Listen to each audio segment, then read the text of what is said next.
Now back with Rachel McDonald, and this is the first part of a very special list video. So we have both individually compiled our top 50 TV characters of all time, so personal lists as always. And this is to mark, believe it or not, 2.5 years of working together on this channel. That's pretty insane.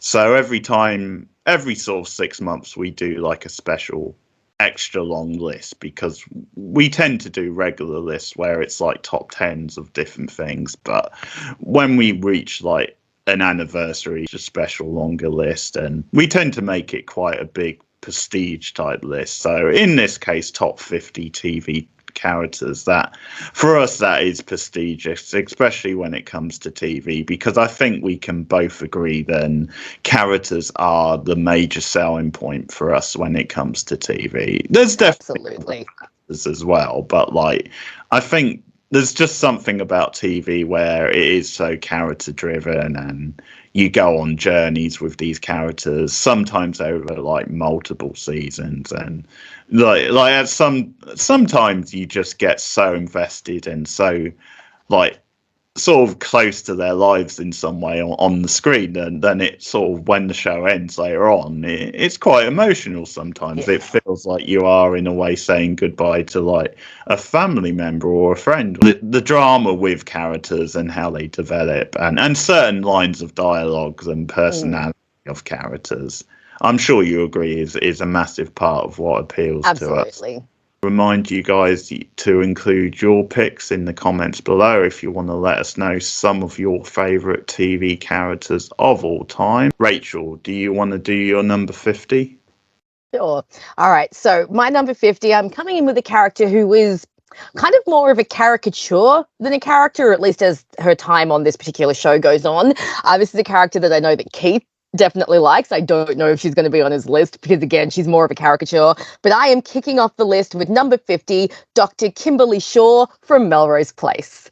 So played by the wonderfully talented Marsha Cross, who is just so fantastic. Keith and I have talked about our guilty pleasure love for Melrose Place. It was a 90s staple for both of us, obviously. And Dr. Kimberly Shaw is really one of the best characters, introduced towards the end of season 1. She at first is just kind of the other woman to Michael Mancini, who might be one of the worst characters ever, but very entertaining. But of course, as the series goes on, she becomes a little more and more unhinged. Now, Kimberly has one of the biggest oh my god moments on TV of the 90s, which is the moment when she takes her wig off and reveals the scar that was left from the accident. Seriously, still one of the big moments that I can remember. You, of course, have all of her really fun shenanigans where she comes back and tries to kill Michael over and over. She unfortunately never succeeds, which is a bit of a pity. She, of course, right? Like, it would have been really nice if maybe one of the times it had stuck, but unfortunately, no. And of course, she completely steals the season 3 finale with, you know, the cliffhanger of what is she going to do, and then the opening of season 4 where she blows the complex to high heaven. She is just so much fun. And then after that season, we get the weird alternate personality that she ends up coming out, that weird housewife persona, and then we find out like a bunch about like her background, and like she starts having hallucinations. And I mean, Marsha Cross is just chewing the scenery like there's no tomorrow in this role. She is so much fun, such good value. And even though her character is completely insane, when she does eventually get killed off, it is kind of sad, you know. They do show that Michael does grieve her. It's a bit of a sad end for the character. Yeah. And, you know, it might have just been more fun to just keep her around and have her, you know, just be her insane self. So there's not anything deep to get into with this character, obviously. Like I said, she's a little bit more of a caricature, but she is so goddamn entertaining, and Marsha Cross is so good in that role that I had to give her a place on this list. So that is my number 50th favorite TV character of all time, Dr. Kimberly Shaw from Melrose Place. Yeah, and I think there's definitely a bit of Bonnie and Clyde thing going on with her and Michael, without doubt. And as much as I agree with you, as much as I think she definitely deserved better than him, and like we said, we enjoy him as a pantomime villain, but Yes. kind of, yeah, he is a complete and utter loser and asshole. But like, I do think just one thing is probably that if he ever truly loved anyone on the show, I think it is Kimberly. They do True. sort of Yes, that is. Yeah. because he does seem to keep, even though he schemes a lot and he cheats on her up there, and he's kind of classic Mancini a lot of time. Like he does at least keep going back to her. And yes, they do seem to have keep that connection. Yeah, Michael Mancini really only loves one person, and that is Michael Mancini. So she's great. I mean, I'm a big fan. I like the actress a lot, and she has a lot of personality and charisma, and brings a lot to the role. And I think you forget because in season 1 it is such a slow start for the show. Yes. And at times, like you said, she is more of a side character at first. It's only over time, especially at the start of season 2, where they really start building up the character and doing much more interesting things. Number 50 is a choice you'll approve of. And there's actually a link to the one you just said, because my number 50, I'll probably give it away. Yeah. So this is a big nostalgia choice starting off the list, but my number 50 was my first ever TV crush, and that is Brenda Walsh from Beverly Hills 90210, which is of course the parent show that Melrose Place spun off from. So Brenda Walsh, Sharon Doherty, and like I said, she was my first TV crush at the time. I was very enamored with her. I thought she was extremely beautiful, very down to earth character, nice sort of cuddly girl next door type, very, very book smart, the character. And I think it was because of that then I then started watching Charmed, because I liked her on 90210, so naturally when she got another show, I wanted to watch that. 90210 and Melrose Place I have a lot of nostalgia for, because we both grew up watching them, and they are like kind of guilty pleasures and shows we really enjoy. And just sometimes if you want to kick back and relax a bit more and not go with anything too heavy, they are good on and just enjoy. Brenda was a great character for the time, and she really complemented the other characters a lot. Family unit of them coming into like this more rich like suburb of Beverly Hills, which is a big part of the show. And I know we're not really talking about the most realistic show here and things like that, but you know, I think there is something about the way that family is depicted and the family unit, and also Brandon and Brenda as sisters. I think they do seem like a really realistic like siblings, and I really enjoyed watching them together on the show. And yeah, as I said, I think she's just very likable and has a lot going for her as a character. I think there was a lot of charisma and beauty to her and sensitivity. And I think she works well at school in that setting as well, because she fits into like the trio that she had, like the friends Kelly and Donna, because once again she's different from them. You know, Donna's like the sort of ditzy, cute style blonde. Kelly's more like the stereotypical, if you like, sort of it girl. And Brenda, as I said, is more book smart, more grounded, and a bit more, you know, nervous about herself at times. So I think that's why she fits very naturally into that group. And they actually do feel like quite a realistic like trio. As we've said before off air, I definitely ship her and Dylan more than Brent. Kelly. Kelly. I think those actors had good chemistry as well. Yeah. It was more, even though there's times where you think you're a young girl, Brenda, you know, like maybe this isn't always the best thing, because he does go down the dark path at times, but definitely there's an endearing like chemistry there between those two. And yeah, ultimately I always ship them a bit more, but absolutely. No, she had a nice little run on the show, and she did steal like 10-year-old Keith's heart, or the 11-year-old Keith, however old I was at the time when I first watched it. So, like, for nostalgia reasons, Brenda Walsh has to go on the list really at the bottom, but she left an impression on me, and yeah, I do enjoy Shannon Doherty. I enjoy whenever she pops up, and of course we wish her the best with her Absolutely. fight against cancer.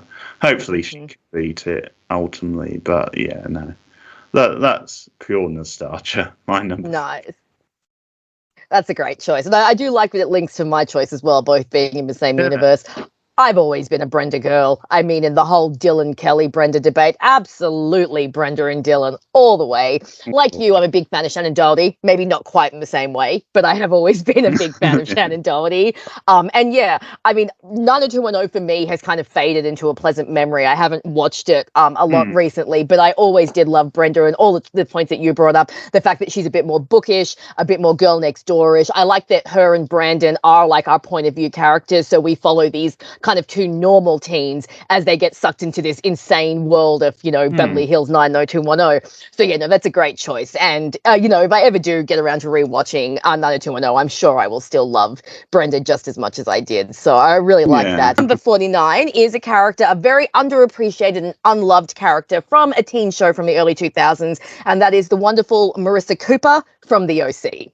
Oh, it's not the one I was thinking. I think you might have her later in the list. Okay. But yeah, so Marissa Cooper was the it girl of The OC. She was supposed to be, the popular girl who had a lot of problems. But the thing with Marissa is The OC came out in 2004. We were very into hating teenage girls in the early 2000s. Not that that's really changed that much, but very much so. And Marissa, unfortunately, became a very easy target for a lot of the haters. A lot of people did not like how messy she was, how realistically teenager-ish she was, and she got a lot of hate to the point where they ended up killing her off in the third season, which was a huge mistake. But Marissa, for me, is one of those characters that, yes, I do love because everyone else hates her. I do tend to gravitate towards very hated female characters. But I think she's a great depiction of a young teenage girl who is really struggling. You really see her go through a lot of trauma on the show, from the fact that her parents are just absolutely pathetic and horrible, to the fact that she is attacked by her boyfriend's brother, to the fact that she loses a best friend who falls off a cliff and dies in season 3. There's like a whole lot of trauma surrounding this girl. But she's also a really lovely character. She's really compassionate. She tries to help people. She may be very messy, but I think it's a realistic kind of messy. She's messy in the way that teenagers are messy. She messes up. She drinks too much. She, finds herself passed out in her driveway at one point in time. But I think she's a very, very endearing character. And I think it's a pity that her arc was cut short, because what they were doing with her in season 3 is they'd finally started to kind of put her on a new path. She was starting to break away from some of her old habits. She was getting some opportunities that she didn't have before. And then they just abruptly killed her off. Now, her death scene is one of the most haunting and beautiful death scenes I've seen in a teen show. It's actually a really, really heartbreaking scene. But it's just a pity that they did that to her, because she really was a really great character. The OC, unfortunately, does get a bit messy. It's one of those shows where the first season is unfortunately the best. So after that, it's very up and down and up and down. And that means the writing of a lot of the characters does go a bit all over the place. And that does unfortunately include Marissa. But I think that Misha Barton did a great job. And unfortunately, Misha Barton was one of those early teen girls that fell prey to Hollywood, basically ate her up and spat her back out. Not a lot of support from the people on the show. She was very, very young. I think she was the youngest cast member. She was only 17 when she started doing the show. All of the other cast members were well into their 20s. So I think, Misha Barton, there's a lot of reflection now on the way she was treated at the time, and what she had to go through. But yeah, I just think Marissa is one of those really great characters that, if you look past the surface level, she's got a lot of depth to her. And I think she is, again, she's one of those characters that, now that we're a little bit more aware and we talk about female characters a little bit more positively, I think she is one of those characters that retroactively is starting to get the recognition that she deserves. And people are starting to realize that she actually was a really good character, especially compared to some of the other characters in, like, say, Gossip Girl and stuff around the time. Like, she is a much deeper character than she's given credit for. And I just love her. I love defending hated female characters. It's like my burning passion in fandom. So that's my number 49, Marissa Cooper from The OC. Okay, cool. Yeah, I know you mentioned the OC quite a lot, and it has sort of popped up on these lists before. I think you've definitely mentioned that character before. Yeah. Yeah, no, you're right. Obviously, at such a young age, being thrust into the limelight on a big like network style show, it is harder. I mean, clearly the other actors had a bit more experience and stuff, so it's, yeah. I should mention, funnily enough, Misha Barton is now popping up on the Australian show Neighbours. It's really bizarre. Oh, yeah, she's got a neat. role in the Neighbours revival, because of course they cancelled Neighbours and then brought it back 2 seconds later, which was ridiculous. But yeah, so Australians are now seeing Misha Barton on our Amazon screens. to the rescue. Or, Yes. Or Amazon Freebie to be exact, but yeah. Oh, fair enough. She's paying the bills, so you can't fault it. Number 49. I've gone for one of my sort of wild card picks for this one, and there's a few of those, but this is sort of the first one. My number 49 is a character simply called Smallweed, and it's got nothing to do with his genitalia. Get your mind out the gutter. Straight off, Rachel. So Smallweed, as played by Phil Davis, is a very slimy but also very entertaining moneylender, and he's from the BBC's version of Bleak House, the Charles Dickens. So like the mini-series serial from 2005, which I think is really great. You know, I'm not necessarily a big Dickens fan, although to be fair, I've only really read one book of his, but I know a lot about his stories and have seen certain things on film and stuff. But like, as someone who's not that invested, I would say I highly recommend the BBC's Bleak House to pretty much anyone. It is a great example of how to do a really good engrossing serial over 15 episodes, where there's like each episode's only like about half an hour each. So, Smallweed, as I said, he's a very slimy moneylender who's at the heart of what goes on a lot, and is always like one of these classic old school type instigators, where he's very much like a little pathetic sort of weasel who's very like slimy, very sneaky. He likes to play people off against each other, and judging by his scary looking teeth, clearly it wasn't a big dentistry wasn't a big thing back then. Carry him around because he's sort of crippled and stuff, but he has this whole thing because he has like a sort of a maid or a servant, whatever you want to call her, called Judy, and she brings him in, and because his bones get sort of worn out and stuff, he always tells her, "Shake me up, Judy." So pretty it's great. Yeah, pretty much every time she brings him in the room, she puts him down and she's like, "Shake me up, Judy," and she gives him a little shake. But you get in a sense, and even though he's a villain and he's very dastardly, he's one of those, as we were saying, more pantomime sort of villains, where even though he's pretty much a piece of shit and doing some really slimy, unhanded things, in some ways he's such a pantomime villain, and the actor is so charismatic and brings a lot of great like one-liners and reactions to things, and it's a more entertaining to watch villain. Whereas like there's other people in there, like the Charles Dance is in it, for example. And I love Charles Dance. Yeah, and he always plays a great villain, and he's very charismatic, so it's still good to watch him. But obviously his villain is the more kind of pure, almost, this guy's a real sort of asshole type villain. Like this is just a real piece of work, really cold and calculated. Whereas Smallweed, there's a little bit of a bumbling style charm to him, even though he is a bit of a slimy piece of shit, basically. But so well played by I almost said Smallweed, but so well played by Phil Davis, and just so memorable. He's a bad guy, but he's a bad guy who's constantly winking at the audience and having a lot of fun in the role. So Smallweed, I think a bit of an underrated character. Charles Dickens, I've only read Oliver Twist, so I don't really, know much. But it sounds interesting, and the character definitely sounds like fun. So definitely one I might have to check out in the future. Yeah, well, I rewatched it recently, and that's why I thought to put him on the list, because he is such an entertaining character. And yeah, you should watch it. I think it's the sort of thing. And as I said, so many, like a young Kerry Mulligan's in it. Oh, wow. Okay. My number 48 is Laurel Lance, the Black Canary from Arrow, the CW show Arrow. Okay. So I tried to get into the CW shows because I love Smallville so much, and I found that I couldn't do it for a lot of them. A lot of them suffer from this whole thing if they have these really great first seasons, and then the rest of the shows kind of go. Okay. Yeah. And Arrow was definitely like that. But Laurel Lance was my absolute favorite character. So for anyone who doesn't know the Green Arrow lore in the comics, Laurel Lance, or rather Dinah Laurel Lance, is the Black Canary, and she is Oliver Queen with Green Arrows. She's his main love interest. So, of course, they had to bring her into the series. She's played by Katie Cassidy, who some of you might know from Supernatural. She's been around. She's got a recognizable face.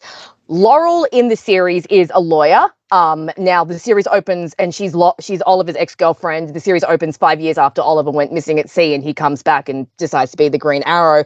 Now, again, Laurel is one of those female characters that apparently everyone decided to hate. And when I finally watched Arrow, I could not understand why. There are some female characters where I'm like, okay, I can kind of understand why you guys might not like them if you get a certain idea, but I'm watching Laurel Lance, who is like this young woman who works, I think, in like a office where they do pro bono work, helping out underprivileged people who maybe got on the wrong side of the law. She's really passionate. Her dad's a cop, so she knows how to take care of herself. There's a great episode where she's babysitting this kid who has a hitman after him. The hitman is played by J. August Richards, by the way, so that was a little fun. And Laurel, this guy comes to her house with a gun. The girl pulls out a shotgun and tries to take him out herself. She is awesome.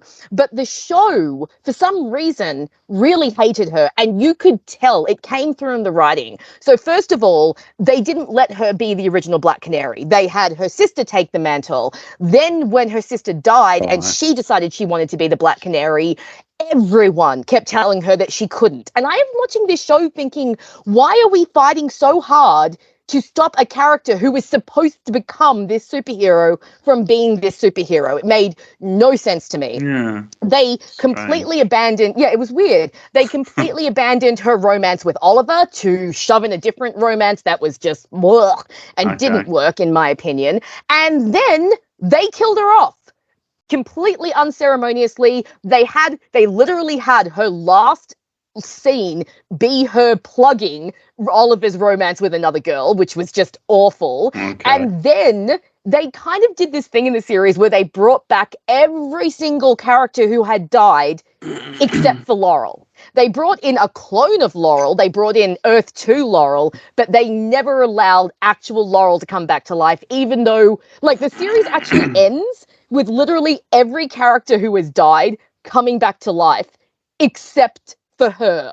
And it was like, are you kidding me? So yes, Laurel is she's a great character. She's fierce. She's independent. The way that she really works to become the Black Canary and really earns that mantle and is never really given the respect that she deserves in the show just really grates my cheese. If anyone's interested, one of my earliest video essays was actually about how Arrow hates Laurel Lance. I did a whole essay talking about how fantastic her character is and how mistreated she is on the show. I also think Katie Cassidy does a great job at bringing her to life. A lot of people really crapped all over her performance, but I thought she was fantastic. Okay. She had great chemistry with Stephen Amell, and I was really bummed that they didn't develop the Black Canary Green Arrow romance, because I mean, it's the canon romance from the comics. That's like making Superman and not having Lois Lane there. It was really odd. But she definitely deserves better. She's a fantastic character. Like I said, it's not a show that I really watch that often because I really didn't love any of the CW shows, like the Yeah. Arrowverse shows, that much. They all started strong and then kind of petered out. But she was definitely one of the best things to come out of that universe. And I'll forever defend her and like just be there to back down the haters, because she does not deserve the hate she gets. So that's my little outlier. Number 48, Laurel Lance, Black Canary from Arrow. Do you think maybe some of the hate the character gets is based on people who read the comic books and maybe have possibly different expectations? Possibly, because she was a slightly different character to the Dinah Lance who's in the comics. Yeah. I also know that Katie Cassidy, a lot of fans from Supernatural went to Arrow and they didn't like her on Supernatural. So I think the hate followed her. And then I think the last thing is when I told you that they had her sister be the Canary first, that actress, Katie Lotz, and that character was so popular, but I think it just eclipsed Laurel, and then she couldn't really live up to the love that everyone had for Sarah, which in my mind wasn't fair. Sarah was not a great character on Arrow. They moved her to another show and developed her better. But yeah, Laurel, I think, was just one of those unfortunate characters that I think she suffered a little bit from the curse of being the superhero's girlfriend. 48. I'm sticking on the BBC actually, but this time from the 70s. I don't know if you've ever seen the sitcom Fawlty Towers. You would have. Yes. Oh yeah. Oh, is it? We never talked Fawlty about Towers it. is huge here. I grew up watching it with my dad. We loved Fawlty Towers. Well, that's a nice little moment tonight then. Well, okay, so I've gone for Sybil Fawlty, the poor Sybil, the kick-ass wife. Yeah, exactly. The poor Sybil, and she's an absolute badass, that character, that woman. So well played. Of female characters from the 70s, I think she's actually really progressive. Like I think in many ways she is a feminist, or at least what a feminist would have been back then. And part of the smart twist about Fawlty Towers is the fact that Basil Fawlty, played by John Cleese, is actually the stick in the mud. He is like the one who's really grumpy and just always pull out at just about everything and doesn't move with the times. And but that's what I love, because a lot of times it's very stereotypical maybe to saddle the woman a little bit with that, like she's a little bit of a killjoy, and you know, sometimes that happens. So it's actually really refreshing that this character, Sybil, is just so smart. And they're a great couple, first of all, apart from the fact that they always bicker. But you do actually believe that they are a real couple running this hotel. Yeah. So I really like that.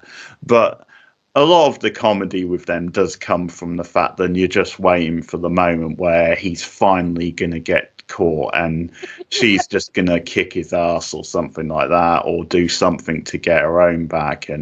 But that's the thing, she's really smart. She knows how to see his bullshit coming a mile off, and sometimes she'll actually play with that, where she's cottoned on quite a while ago, but she'll just have a little bit of fun with him. And so those moments are always satisfying. There's a lot of good physical humour back and forth between them. I really enjoyed the scene where she just smacks him with the umbrella lots of times. That's such a great physical scene. And I think the other thing is, like, as I said, she's really progressive and forward thinking. You know, I do like the fact that she's more open to like European culture and more like kind of just culture in general, like flamboyant a little bit, and she's not such a prude about like sexuality and stuff, because there's that episode where you got those younger people staying, and Basil thinks that she's flirting with this guy, and there's that whole misunderstanding where he thinks they're sneaking off to their rooms that night and having sex, and he's like, well, this isn't going to happen on my doorstep, that kind of thing. And it turns out it's like the guy's sister or something, but because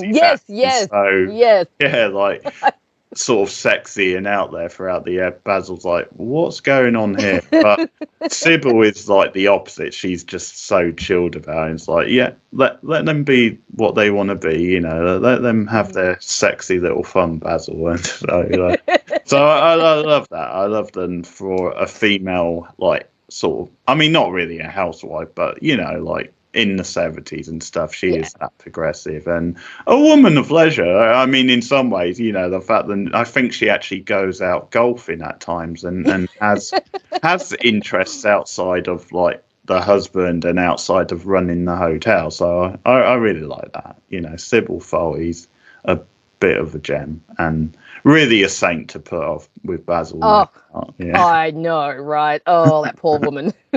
But Foley Towers, I'm glad you saw it growing up and it was really big in Australia because it's a staple over here. And I think it's one of those, it knew when to leave and get out because there's like 2 seasons with 6 episodes each. And from that point of view, it's pretty much the perfect sitcom. Like you can put it on now and it's still a classic. Absolutely. But yeah, Sybil Foley.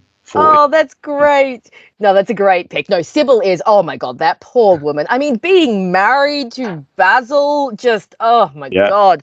Because he's a great character too. John Cleese is so funny in that role. But yeah, Sybil is just, I just love whenever he's going off about something or she'll just come in calmly and just, just be like, oh, Basil, don't get yourself in a knot. Like the Waldorf salad episode, such a good one when he's like running in and out of the kitchen and she's just, calmly bringing them their things. Or the one where they have the dead body in the room and they're having to hide. There's just so many great episodes. But no, that's a great choice. And you're right, she was definitely more of a progressive character. The fact that she wouldn't put up with any of her husband's crap, the fact that she practically ran that hotel while Basil's just running all over the place like a chicken with its head cut off. She really is. I think she's like a grounding force in that show, because the other characters, you've got Manuel and the cook and Polly, and they're all just crazy, so it's really fun that Sybil's kind of like, this calm port in the storm. It's a great series. We'll have to visit it at one point because I love Fawlty Towers. A short series, but and another one that just came to mind is I really like the episode where Basil's being really cheap about the builders that he hires and and she suspected all along that he's just gone for the cheap ones rather than the people who normally do it and do a good job but charge a little bit more, and so it's so funny that eventually it all comes out, and so that's really cool. But it's a great series. Oh, and Basil the Rat, of course. Basil the Rat, such a classic episode. So good. It was a great series. And you're right, they really knew exactly when to stop so it didn't get old and it didn't get, the humor didn't start to fade. It's just a perfect little series. I've got it on Blu-ray somewhere. We've got it as well on DVD. My number 47 is a character called Farron Bryant, and she is from Pretty Little Liars Original Sin, the new rebooted version of Pretty Little Liars. So I recently talked about this show when we did our What Have We Been Watching in November. So this is kind of a spin-off / reboot / continuity of Pretty Little Liars. It's a bit odd.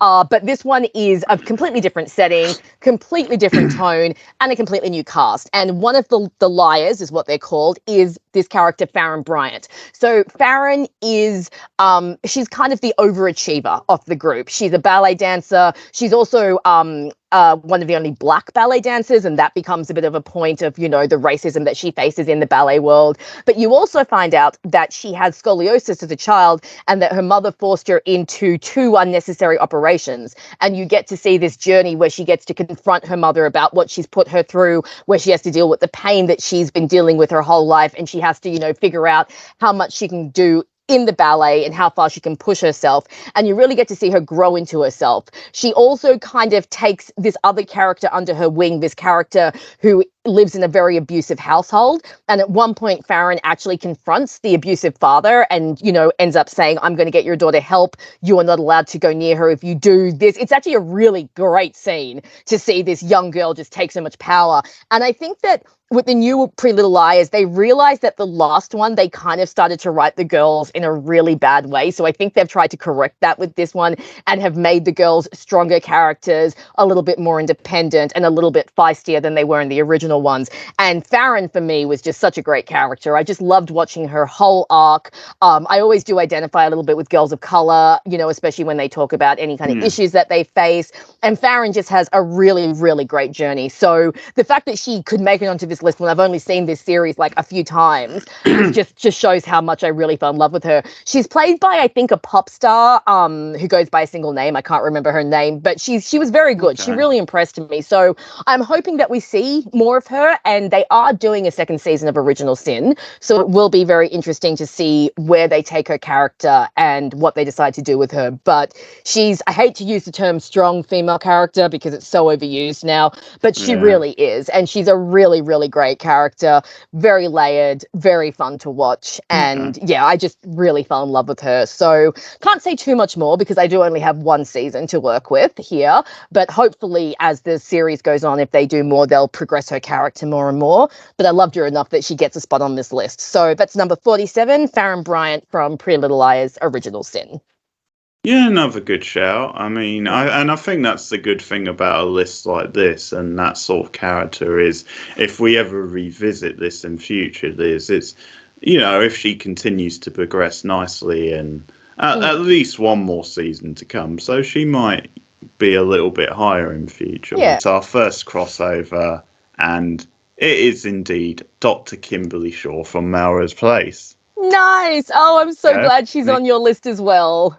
Yeah, well, part of this, I think, is because I am rewatching some of Melrose Place at the moment because I'm rewatching it with that sort of podcast I told you about. Yes.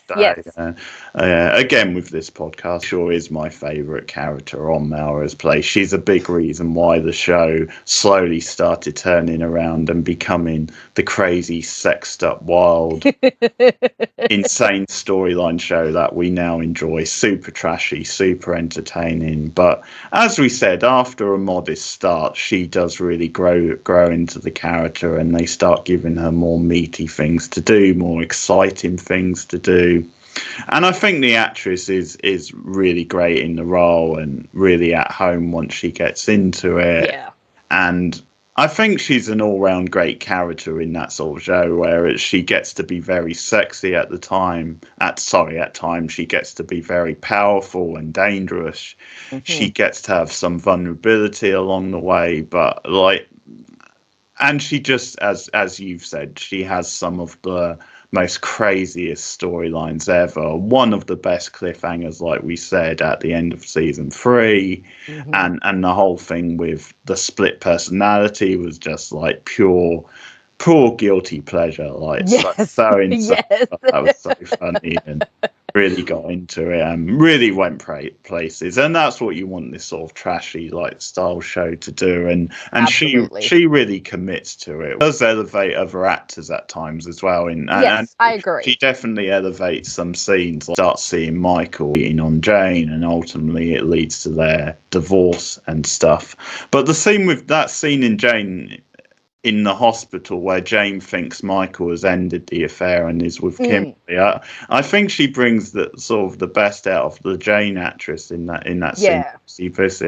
I quite like, you know, they're sparring back and forth, and it ends with Jane's classic lines: "If what you're saying is true, he's all yours, Kimberly." And so that's a good scene. And there's also a choice scene with her at the whole deposition where they're going through like divorce at the start.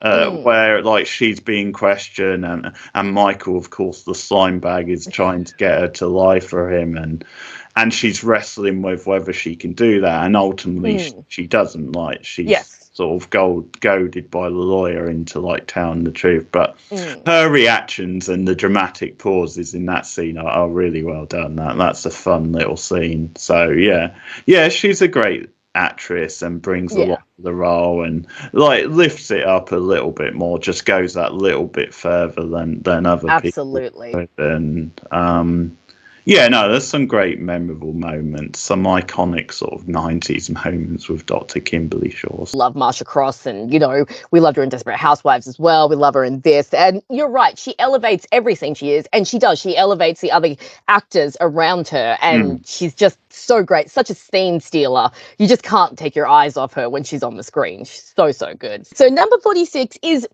a character I actually have loved since I was a child, but this is a new incarnation of her that I was introduced to several years ago. So my number 46 is the wonderful Veronica Lodge from the dumpster fire of a show, Riverdale. So, Okay. yes. So I think I've talked before about how I love the Archie comics. I have loved them since I was a child. I used to watch the 60s TV show with my uncle. I had it on VHS, and I loved Veronica back then because she had black hair. So, of course, you love the person that has the same color hair as you. But I always loved Veronica. And then when they decided to do Riverdale, I was extremely excited because I was like, oh my God, I get a real life version of the characters I've loved. And, well, then Riverdale happened, and, well, the less we talk about that show. But Veronica was a fantastic character. So she's Latina in this show, which I do love her. I do love them turning her into a character of color.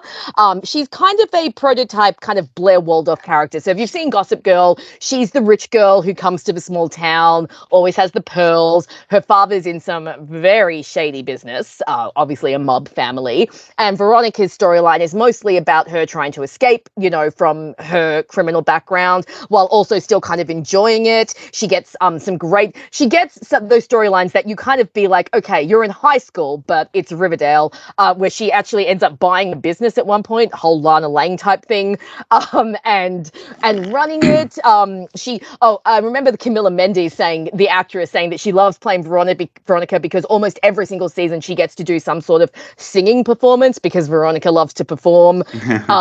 But she's a really great character. She is unfortunately one of those characters who is a little bit neglected, especially in seasons 5 and 6. The show kind of forgets about her. And I think it's because by that point in time, they have so many characters that unfortunately some of them get a little bit left by the wayside. But they do manage to bring that back with season 7, when they send them to the 50s, and Camilla Mendes actually gets a lot of fun playing like this 50s like starlet, and she gets to wear all the big costumes and have the Hollywood air about her. But Veronica's she's fierce. She doesn't back down. She's very independent. She's very sassy. She knows what she wants. And originally she's supposed to be like the bad girl to Betty's good girl, but it's more, but she's so much more than that. And I think in the first 3 seasons of the show, particularly before it really became a dumpster fire, when it was just a little fire, she's actually got some decent characterization, especially around her family, which they unfortunately drag on for way too long. But at least in the beginning, there's some good things to do with her family and her being unsure of how much does she want to know? How much does she want to take advantage of it? Is this the person? Does she really want to be this person? And she has a really fun arc. I think Camilla Mendes, who plays her, does a really, really good job. When I watched the character, she did feel like the character I knew, just a slightly different incarnation, but they definitely got, all of the Veronica Lodge aspects that you want from the comics. And Riverdale is, I don't even know if you could call it a guilty pleasure because it's so far bad, beyond even being a guilty pleasure. It's such a dumpster fire of a show, but it's also this weird entity in and of itself where, I don't think any other TV show will ever compare to it because it's freaking insane. Yeah. But she is one of my favorite characters from it. And I was just really glad that they were able to do her character somewhat justice and make her a really likable real life character adapted from the comics. So that is my number 46. Veronica Lodge from Riverdale, a show I would never recommend to anyone unless you're really drunk or high or something. But if you're curious, I guess check it out. But she is my number 46. Well, as someone who's seen the early seasons and have heard about some of the insane shit they did even after that, I've got to say I'm on the side of guilty pleasure with that one. But no, I do remember from the early seasons enjoying her character because they definitely set her character up as one thing, and then she subverts it quite nicely. She's much more likable and grounded than you expect. And I think she's got a lot of baggage from her family, doesn't she? Yes. Which isn't her fault, obviously. No. Was born into that, but no, I do. Yeah, her performance I do enjoy. Cheryl's my favourite Riverdale. Oh, I get that. Cheryl Blossom is awesome. I do love Cheryl so much. She's probably my second favourite. Fair enough. And that actress is great as well. I look forward to seeing her in more things because she does steal a lot of great scenes. Yeah. Number 46. This is a pick. I might have to explain a little bit why it's this low, because I think it's a character which a lot of people would have very high up on their list,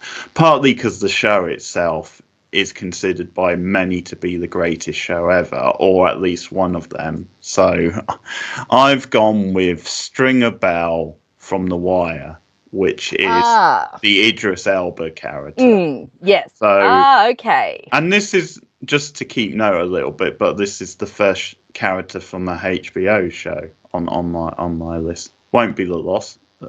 Sorry, won't be the last, clearly, because a lot of great HBO stuff, and I'm a big fan of a good amount of their shows. But yeah, I've gone with Stringer Bell, and as I said, I'll do a little bit of explaining why he's this low, and the reason is because it's been a while since I've seen The Wire, and also I haven't quite finished it because I was one who came late to The Wire, and the BBC were doing this stupid thing of like having it on every night and sort of having double bills, and that's not really great to absorb The Wire, because it is a very meaty, slow moving show that you have to like get into and absorb. That changed Idris Elba's career. It's the role that put him in the spotlight, and then he's a massive star now, so it just snowballed from there. You know, essentially, he probably wouldn't have been in Luther, which is a really mainstream show and role, if not for The Wire, if not for Stringer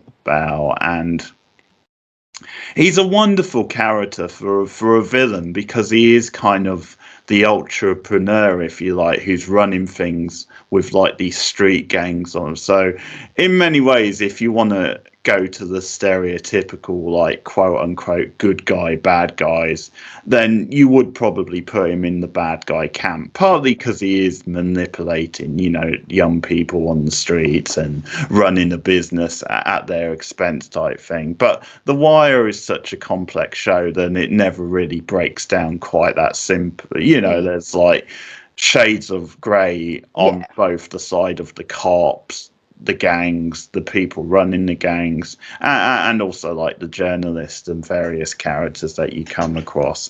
And that's what's great about Stringer Bell, is obviously Idris Elba has a lot of charisma. He's a very commanding presence.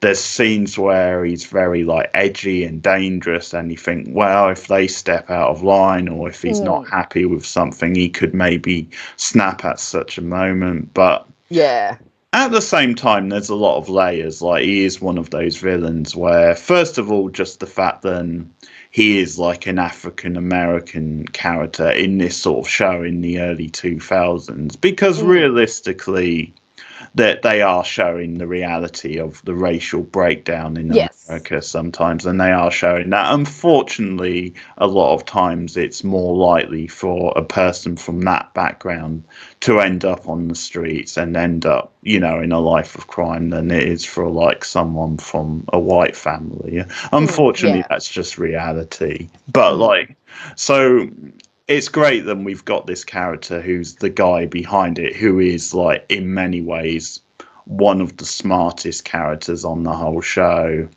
And there's moments where you really hate him, but then there's moments where he definitely feels like someone who, even though he's running this corrupt business and doing a lot of shady shit, then he actually seems to see a lot of these young people as like they're like almost his children, or he's like a father figure, and like, so it's, as I said, it's shades of grey with him. It's never completely one way or the other, and in some ways you can just make up your mind. But he's a very layered, you know, character, typical of the show, and very well played by Idris Elba. And as I said, you always have to appreciate, for some people, this is still his best role. I mean, I do love him on Luther as well. I think that was a great role for him, and there's been other choice roles along the way as well. But once again, it's always great to see the evolution and say, without The Wire, without that character,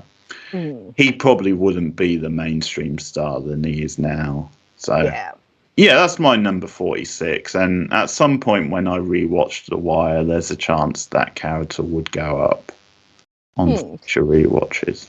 Nice. Well, that's a good choice. I haven't seen The Wire, but I hear nothing but good things about Yeah. it. It's just one of those shows that I've never gotten around to checking out yet. And Idris Elba, I mean, the few things I have seen him in, the few movies I have seen him in, he's very good. He's got such a presence to him, you know, like he's Yeah. just very magnetic, and you're instantly drawn. So I can imagine that, yeah, he would be very, very good in a role like that. And would be interesting to see him, you know, back then when he was just starting out. And I've heard that he does like a Still really quite good young. American accent too. Like a lot of people didn't realize that he's like Yeah. not an American. So yeah, no, it's a great Well, choice.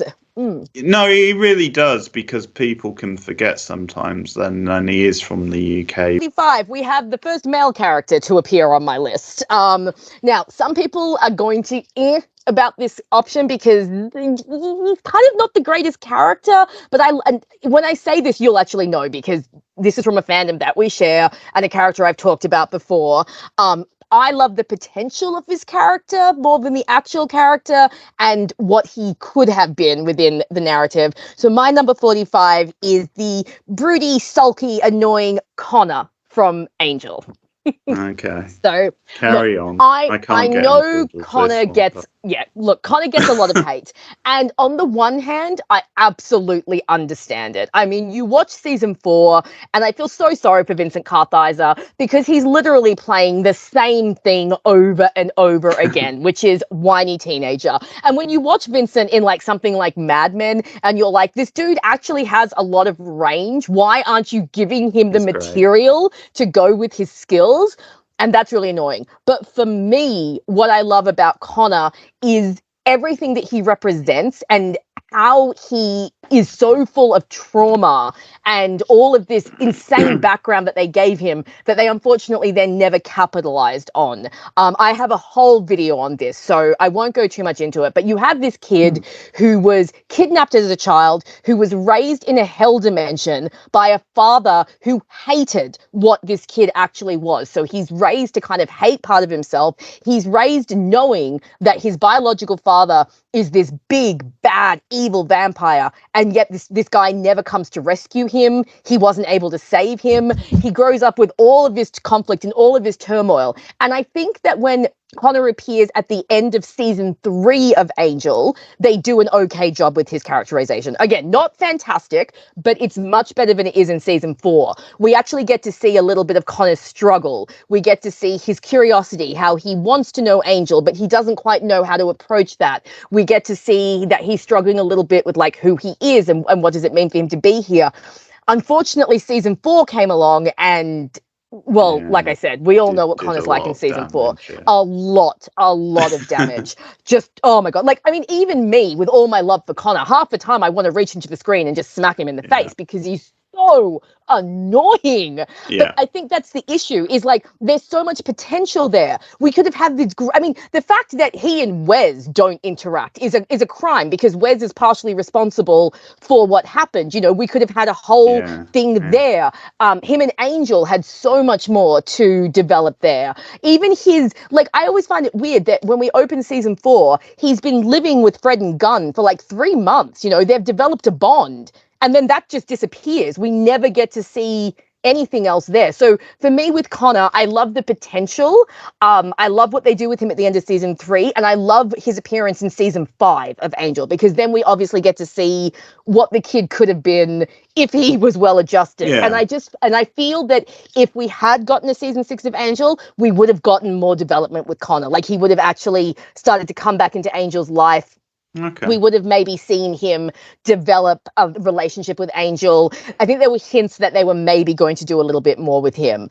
I also am, again, Connor, I'm very overprotective over, because he is a very hated character in the fandom, which, again, I do kind of understand. But I feel like there is a lot more to his character that was just, it was all there, and the show just, they didn't take advantage of it. And the biggest issue with Connor, I think, is his lost potential and everything that he could have been. I think that the Buffyverse just didn't quite know what to do with their teenage characters, because unfortunately poor Dawn suffers from this a little bit as well over in season 6 and 7 of Buffy, of not really knowing what to do with the teenage characters. So they're just kind of there, and Yeah, I mean, Dawn is obviously a Not better as developed bad. character. Yeah, No, not as definitely bad. not as bad, but you can kind of see I the can see similarities what of you like, mean. yeah. Yeah. So for me with Connor, love his potential. I love any moment with him and Angel. He and Angel break my heart because I love vampires and their messed up vampire children. It's just such a great dynamic. I just wish that they had expanded more. And if Connor had been a better written character, he would have been much higher on this list. But obviously, you can't put him up too high because there are huge issues with the way he's written and with the fact that they just didn't give Vincent the material to work with. And I think that's just, especially after seeing Vincent in Mad Men and seeing Yeah, how he's really good great in he that, can isn't he? actually be. Yeah, it's like, why didn't you utilize this talent that you had and this character that you had? So this one's going to be unpopular, I know. And I know that you'll definitely disagree with me, but that is my number 45, the tragic, whiny, annoying Connor from Angel. Oh, there you go. You've gone with a Yeah. true villain in every sense of the word. So I kind of applaud that at least. But it's lower on the list, so I can let it You slide. let it go? Okay. But I mean, I'm not going to say much because in the future we will talk about Angel, so we'll circle back to him and talk. I definitely agree with the squandered potential part of it, and I think with me it's a little bit of miscasting as well because I think can he is see that. so different, like the opposite from his character in Mad Yeah. Men. And I think that sort of character he's more at home with and excels. And obviously in Angel it was a very early role as well. So there's certain factors, but I definitely agree with the squandered potential thing. And I will say we won't go too heavy into spoilers, but I at least give them credit for the way they ended with Connor. Like he at least ended on a positive note. That's true. The character of this like era of like premium cable golden age of TV type thing. So my number 45 is Dexter Morgan from Dexter, of course, Showtime shirt series, and really subversive sort of the show itself when it was at its best. So like really subversive, edgy, entertaining black comedy, nice little twist on the whole serial killer thing. He's a serial killer by night, but then during the day he's forensics labs. And the early seasons especially, you've got some satisfying like guest stars and villains of the season where you kind of have an arc with them over the season, but you also have like mini things with Dexter and throughout, and his whole like moral compass essentially, where the idea is that he only really kills the lowest of the low, and he has like the whole dynamic, the gimmick of the souvenirs and them on the table where he researches them earlier in the episode. So in that way it does feel a little bit like a procedural, but it's like, yeah, he's digging into their past, making sure they are what he deems guilty enough to kill. So that's kind of the idea. So, but this is a character where I think it stands out as I like the character a lot more than the show because, as I said, early seasons of Dexter, especially seasons 1 and 4. 4 is, of course, the one with John Lithgow. He was in his character was in my top TV villains because that season of Dexter is the best season, and he's such a memorable villain in that season, and the whole back and forth between those characters is really compelling to watch.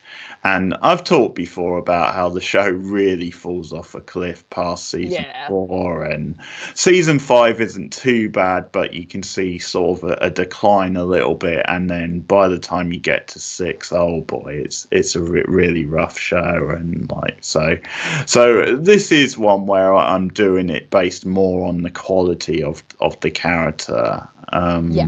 Especially early seasons, because as things become really repetitive later on, the character suffers as well. It's fair to say that. Like, I mean, at one point, like it became a real cash cow, and they were obviously he was one of the highest paid actors on TV at the time. So like, I think after a while, with things getting as repetitive as it was later on in the show, like he was Yeah. through the motions a little bit as well in his performance. But like, yeah, the character at his best, his performance at the best was very captivating to watch, very chilling, but very well played. Where he was like this character where, as I said, it's almost like the light and dark, the difference in his character or how he has to behave during the daytime or sometimes at night when he goes home, because that's part of the twist. And in the early seasons, he has the relationship with like the Julie Benz character, and she's got a couple of kids.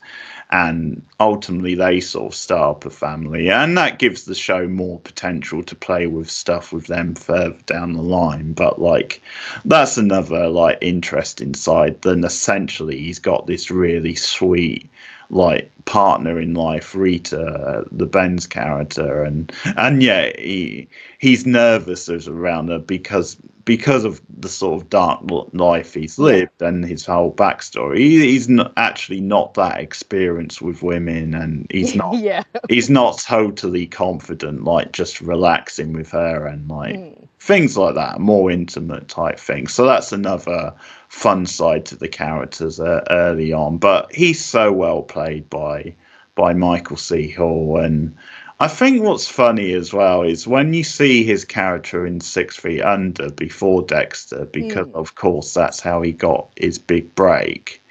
He is a very different character. Like, he's a more nervous, buttoned up style character on that show.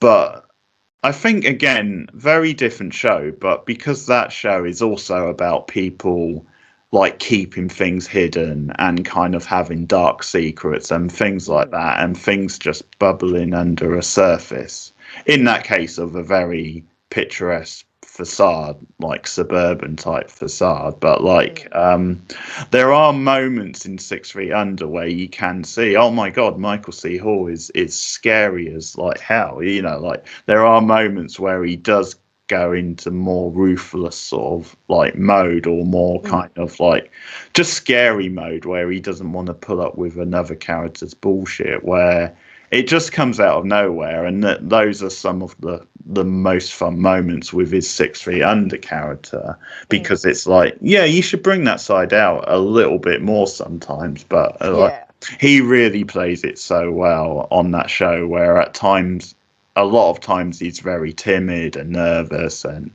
sometimes overthinks things a little bit, but he can also be really aggressive and quite scary when he wants to be. So probably going on to Dexter in such a lead role and actually having the free reign to do that pretty much every week, he probably enjoyed that. But I can, funnily enough, see parallels between the two characters, even though they are completely different characters in many ways. And I think part of my issue with later seasons Dexter's, or Dexter, I should say, like the character and the show, is then after a while it became so predictable, and they just made it so convoluted, and it just telegraphed that up to a point this character was never going to get caught or like get killed or whatever you want to say. But like, I think that's part of the problem, is after a while they kept putting him in situations where it's like, oh, cliffhanger, is he going to get caught? Is this secret finally? But you know that he's not going to, so it kind of takes the go to that well too many times, and it just gets repetitive and predictable. And whereas I think in the early seasons he's like a breath of fresh air. He's like a cool, charismatic anti-hero who has like layers to his character, and you do sort of root for him in many ways. Like, he is the center of the show, obviously, and everything. But in later seasons I actually find him quite annoying. Like there's just something about him where I almost see him a bit like the Joker, almost like he's like just scheming too much to get out of these tight scrapes, and it's like, ha ha ha, I fooled you again, almost. Not that he says that outright, but that's kind of like Yeah, I did find him more annoying in his later seasons, where I was like, yeah, just catch him already. Yeah. Just arrest his ass. Early seasons, it's a really strong performance, a lot of charisma, a lot of depth he brings to it. He's having a lot of fun in the role, and that really comes across.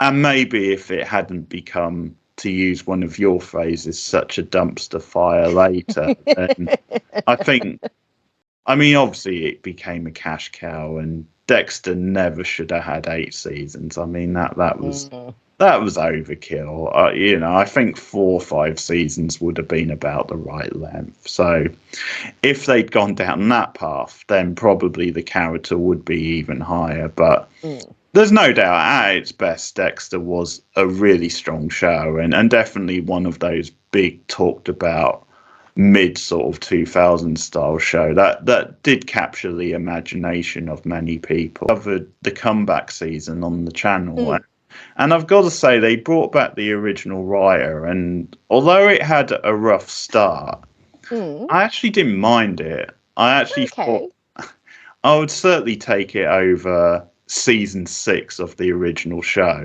Okay, yeah. Take it over season 7 of the original show. And I'll definitely take it over season 8 of the original show, which has one of the worst season finales. Oh, damn. Yeah. Dexter. It was one of those shows I just never got around to watching. I kept meaning to, and it just never happened. I probably will at some point because I like the premise and I like Julie Benn, so I'll watch a lot of things, with good. her in it. But yeah, from what I can tell, I think a lot of people say that, the season 4 finale was like, people talk about that and like how that could have been like the natural end to the show. And I've heard that, the show does go downhill. But Dexter himself definitely seems like an interesting character, the serial killer who kills serial killers. That's an interesting concept. And I haven't actually seen the actor in that many things. No, bits and not pieces sure if apart. Maybe some bit parts here and there, but yeah, he seems good in that role. Like I've seen some clips from like the show. Number 44. So my number 44 is a character who, this is actually really funny. She did not have a huge role. So the show that she's from actually ended up with 327 episodes, and she is in a grand total of 6. So this character made a huge impact on me. I absolutely loved her. So my number 44 is the character of Anna Milton from the way too long-running show Supernatural. Okay. I was a huge Supernatural fan back in the day. When it first started airing back in 2005, I watched all the first 5 seasons religiously. I could not get enough of that show. Then season 6 happened, and so that's my thoughts on Supernatural from season 6 on. However, those first 5 seasons, which was originally what the show was supposed to be, are freaking fantastic. And Anna is a character who was introduced in season 4. So I got to give a little bit of background to really explain why I love her character so much. So in season 4 of Supernatural, they introduced the angels and demons storyline, and we got the whole Sam is Lucifer's vessel and Dean is Michael's vessel, and they have to have some big angel fight at the end of the season. It's a whole big thing. So we get the introduction of angels. Now, the angels that we meet are, of course, Castiel, who everyone knows now, and we get to meet a few others in season 4. And in season 4, Sam and Dean are they're trying to figure out what the hell is going on with heaven and hell, what is going to be their part and everything. And they hear about this girl who's in a mental asylum called Anna Milton, who is talking about this apocalypse stuff and all of the stuff that they know is going on. And they're like, okay, what's going on? So they go and they find this girl, and they find out that she can hear angels speak. So she can hear everything that the angels are saying, and she's picking up all of this stuff about Sam and Dean and Lucifer and the gates opening and everything. And they're trying to figure out what is going on with this girl. Why can she hear the angels? We eventually get a reveal that Anna is a fallen angel. She decided that she didn't want to serve in heaven anymore, so she ripped out what is called her grace, which is obviously what makes them angels. She describes it as cutting out your kidney with a butter knife, so it sounds like a really fun process. And she fell to earth and was reborn as a human. And now with heaven and hell being open and the gates being open, the the bond is starting to break and she's starting to hear the angels. Now, Anna was originally supposed to take over for Castiel. Castiel was supposed to die and Anna was supposed to become the new angel guide. So she was set up to be a very important character. And at this point in time in the supernatural mythology, because we didn't know everything that we now know 13 seasons later, where we have way too much information about everything. This was back when everything to do with heaven and hell was still very mysterious.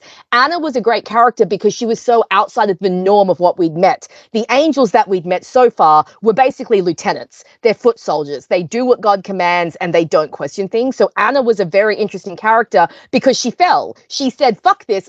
Pardon my French. I don't want to serve the Lord anymore. I don't want to serve a God that doesn't really, communicate with us.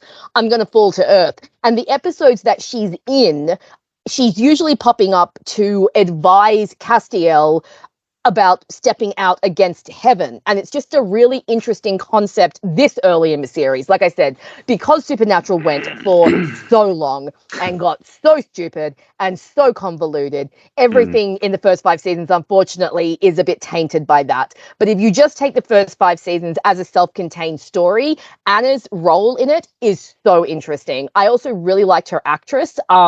She's one of those actresses that's kind of pops up everywhere. She's in Mad Men. She plays one of his secretaries. She's in Desperate Housewives. She plays a character in there for a few episodes. But she was really, really great. And I thought Anna was such an interesting character because, like I said, she went against the norm and she really shook things up. And the episodes that she's in are really, really fun episodes where we get to learn more about heaven and hell. We get to learn more about the angels. We get to know more about the seals that are breaking and about God's plan for Michael, Lucifer, Sam, Dean, all of that stuff. She also has a great episode where she actually goes back to the past to find Dean and Sam's parents, and we get to see young versions of the Winchesters, which is really, really fun. And we get to find out some more background about their mother, which we didn't know. And like I said, if we look at Supernatural in the scheme of 13 episodes, she definitely gets lost among the fray. But I tend to count Supernatural as seasons 1 to 5, and anything that came afterwards is like Supernatural 2.0, and it's just a completely different show. So yeah, but Anna Milton within those first 4 episodes, those first 5 seasons rather, just such a great character, really shook up the status quo. She had really good chemistry with the rest of the cast, and every time she was on screen, she was just really magnetic, and I've just always loved her character. Like almost every female character in Supernatural, she has a very shitty end. But again, that's kind of par for course with Supernatural.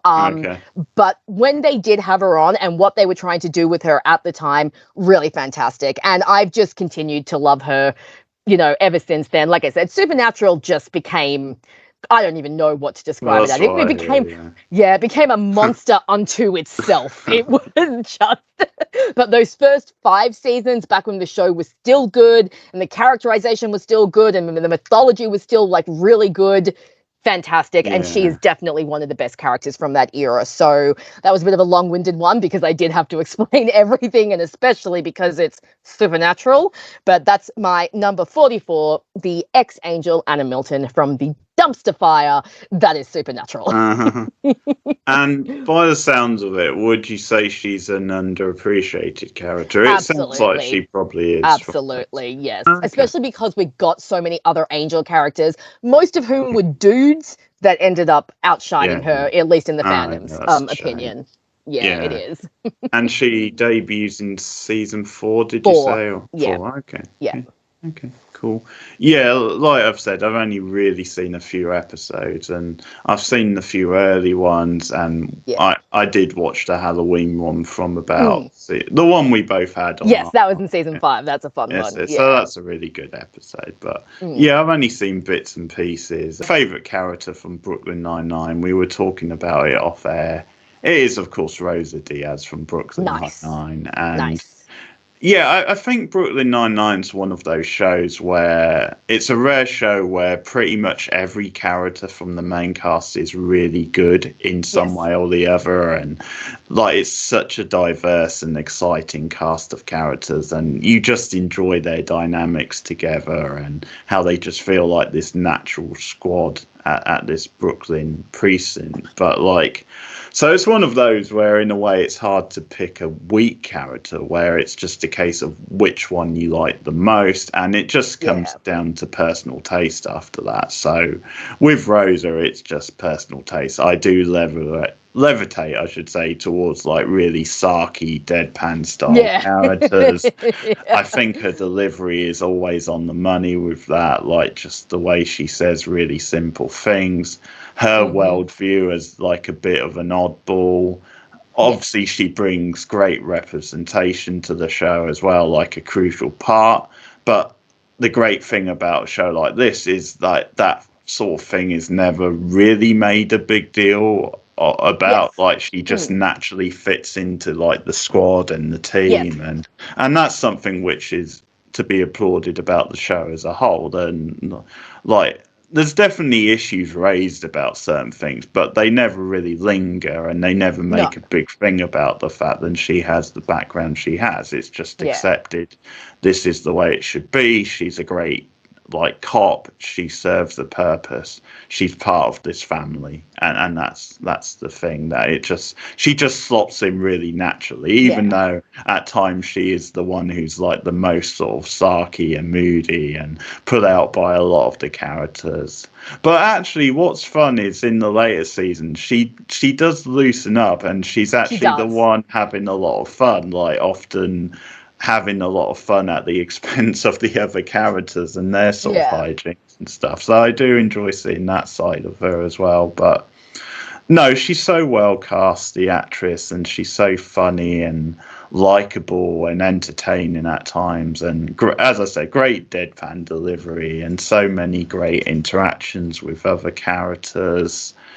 But definitely one of the best character arcs on the show as well, because I like little things about the character. I like the fact that she has a medical background. That's something which is brought up at different times. Like, I like the fact that she dabbled a little bit in like dancing in her youth. Don't go down the predictable route with her and Charles in those early seasons, where it looks like they could be like pairing them off at some point. But no, the way that plays out feels very natural and works really well. And you get that great friendship with her and Boyle, which is just so cute. Absolutely. Yeah, and she's one of those characters, and the actress, Stephanie Beatrice, is really great and sort of has chemistry with pretty much everyone on the show. Yeah. But you're right, that is quite a nice little friendship her and Charles have.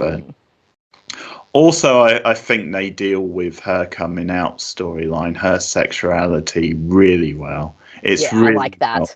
It's really well handled. There's some choice scenes with her parents as well. Yeah, and her dad is Danny Trejo, so that's awesome. Cool but it's like, I think the actress does some really good dramatic acting in those scenes as well. It's not just she's very funny as Rosa, like she does some great dramatic actress. And I think the way they handle that whole her coming out and things like that, I think they nail that stuff so well. And there's so many great. I mean, I've mentioned the Gremlins line before. That's very funny. Obviously, her being into Bad Boys and strife, as we said. I'm not going to bone Gizmo. And one of the gems, I think, from the later seasons, because I am on the later season now, is one of my all-time favourite Rosa things is when she's got two broken hands and she's trying to do things herself, and there's a nice little bit of rivalry with her and Amy where she can't get out the store cupboard, but she's determined to do it on her own because she doesn't want to give Amy the pleasure. And just her physical acting in that episode is so good. Like, she just nails it, and you actually get quite a lot of scenes with her and Amy, don't you? They make such a great pair, the Sloop sisters. That's great. So I love that stuff. I mean, just today I watched the Halloween heist from season 7, which of course Rosa wins. So 3 times. 3 times. Awesome. She's my favorite character, and I love the actress. And I gotta say, it's so entertaining watching her smack that computer on the opening credits. Oh, yeah. No one quite smacks a computer like Rose, which is great. But yeah, Rosa Diaz from Brooklyn Nine-Nine is my number 44. Nice. Great choice. I mean, like you said, all the characters on 9-9 are like A-grade characters. There's really not, except for maybe Hitchcock, but the rest of them. Oh, it's funny you're fantastic. picking on him and not Scully. It's funny that because Hitchcock is kind of gross, you know. Scully's just like an overgrown teddy bear who eats a lot. Okay. Hitchcock is actually creepy. But no, Rosa is fantastic. Like you said, the deadpan delivery so good. And then you've got, the depth to her. Like one of my favorite bits is when she goes to get Charles, the replacement dog, but then she ends up with the dog herself, and she's all like, I didn't understand about people who made dumb dogs till I got a dumb dog myself. And she's like, Arwen for one day, and if anything happened to him, I would kill everyone in this room and then myself. It's like, that's what you get. That's how you get around your pets. Absolutely. But no, she's a great character, and Brooklyn Nine-Nine, like you said, some great characters in there. So I won't spoil whether or not any of them pop up on my list, but that is a fantastic choice. Or Pretty Little Liars, and I have gone with a character whose name is Ashley Marin. Now she is the mother of one of the main characters of one of the liars, and she is one of my favorite TV moms. Now she is played by Laura Leighton, who played Sydney in Melrose Place. Oh, nice. Yes, so great actress attached to it. Secondly, she's you know how in a lot of teen shows the parents are like really useless, like you're always just like, where are your parents? Well, Ashley, thankfully, is one of the good parents in Pretty Little Liars. She's one of those, so she's a single mother, absolutely adores and is massively overprotective of her daughter. She's one of the smarter moms on the show who actually starts to realize that something's going on with the girls, like someone is after them, and like she ends up doing like some sleuthing herself. She also, unfortunately, she has a few incidences in the series where she's taken advantage of in trying to protect her daughter. There's this really sleazy cop. Her daughter gets caught shoplifting, and this cop kind of coerces a relationship with the mother out of it so that the daughter doesn't get into trouble. Okay. But I just love the fierceness of Ashley. And again, the actress, we've talked about off screen, the character of Sydney in Melrose Place, and how we do like the character, even though she's a pain, because the actress is so good. Well, she's fantastic in this as well. And I just really love how protective she is of her daughter. There's a plot line later on where she gets arrested, and literally as she's being dragged out of the house in handcuffs, she is yelling, "Take care of Hannah," like make sure that Hannah is okay. Like absolutely no thought to herself, just all about take care of her daughter. She's got some really funny bits too. The mums do get some fun scenes towards the end of the series. There's this great running joke where there's this one episode where they all get trapped in a basement, and then the episode fast forwards to 5 years later, and we're just like, where are the mums? Are the mums still just trapped down in the basement? No one got the mums out of the basement. And you just have like some really fun. So yeah, Pretty Little Liars, again, one of those shows that started out really promising and just crapped out after the first couple of seasons, but it does still have really fun characters. And Ashley Marin, just the way she would go to the end of the earth for her daughter is just a really, really fun thing to watch. She also gets her own little storyline. She gets like some nice little romance storylines, which, you get to see the character happy. She and Hannah have some great exchanges. They have a really fun mother-daughter banter back and forth, but they also really adore each other. And like I said, Laura Leighton she just elevates the character so much. She's just really, really good in the role. So definitely one of my, if not my favorite TV mum, because she's just so great. It's just a pity that she's in such a shitty show, but unfortunately a lot of my characters are like that. So can't really say much more about her. I mostly just love her for the mama bear tendencies and the casting. So that's my number 43, Ashley Marin from Pretty Little Liars. 43 is from a show we're doing at the moment on the channel, actually, and it is one of my favourite Gilmore Girls characters, and I think one of yours as well. My number 43 is Paris Gower. Nice. Who's played by, what's the actress name? Liza Wheel. Liza Wheel, yeah. Never quite sure how you say the surname. But Liza Wheel. Okay, but one of the standout supporting characters, really, ever since she shows up during the first season, even though her role is a bit underdeveloped and a bit smaller early on, and she comes into her own more as she interacts more with Rory and kind of begrudgingly in many ways become Rory's best friends, and they're Yeah. such a great pair of best friends because they're like the total opposite, but their rivalry and kind of respect for each other, even though it's begrudging, is what really makes their friendship. But yeah, Paris Gower very early on was one of those standout support characters who just steals many scenes that she's in. Yeah, the actress just plays her so well, where she's very smart, she's very deadpan, she's very kind of quirky and oddball, but she doesn't realize she's quirky and oddball, and that's what really makes the character so entertaining, is everyone around her is watching her go on these diatribe and these sort of rants, and just how kind of like nasty she can be with certain things, and just so out there with like how fussy and uptight she can be, and it's just watching people react to that. But the key to the character is that she can't see her own madness, like she's in her own world all the time, and she kind of just owns it, and doesn't really see that what she's doing a lot of time is kind of crazy. But like, as I said, once you get more into the stuff with her and Rory and their friendship and their dynamics back and forth, you do get a lot of good fun growth with the character, and you get a lot of endearing moments along the way, and she gets a little bit of like a coming of age arc of her own, where in her own right I think Rory's other main friend on the show, Lane, I think Paris is such a good foil for her because she comes from completely the other sort of background and is a very different character to Lane. So I kind of like that they both represent two very different friends in Rory's life, and they both kind of complement like the two sides of that very well. And yeah, I love the actress. It's the sort of thing where, because she's so good in Gilmore Girls, because I really love this character and the way she steals scenes and just her line deliveries, and obviously a lot of memorable lines, too many to quote really, but how competitive she gets is always entertaining. Because of all that, it's whenever I see her in anything, even if it's a smaller role, I look forward to it, because I always make note, okay, yeah, she's great in Gilmore Girls, she's always great, and you know, I sort of hope she's going to get a nice little part in this.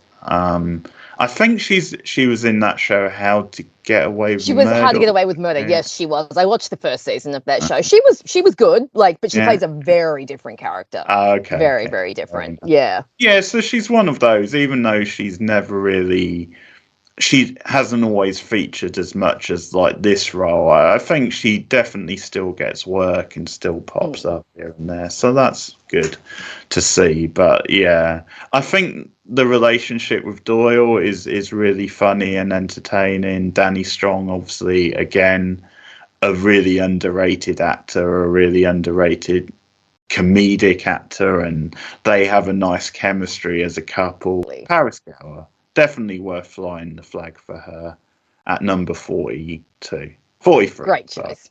Great choice. Paris Geller is fantastic. We've talked about this before, and I'm sure we'll talk about her loads more as we continue to watch Gilmore Girls. I think I've mentioned this, but Liza Wheel did actually audition for Rory, which she obviously didn't get, but they loved her so much that they actually created the character of Paris for her. So Paris was not originally supposed to be in the series, so I thought that was really cool. That's cool. And yeah, she's great. Like you said, so many great lines. One of my favorite Paris lines that always pops into my head whenever I think about her deadpan delivery is at the beginning of season 5 when she's telling Rory that her old boyfriend Asher has died, and Rory's like, "Oh, it wasn't during."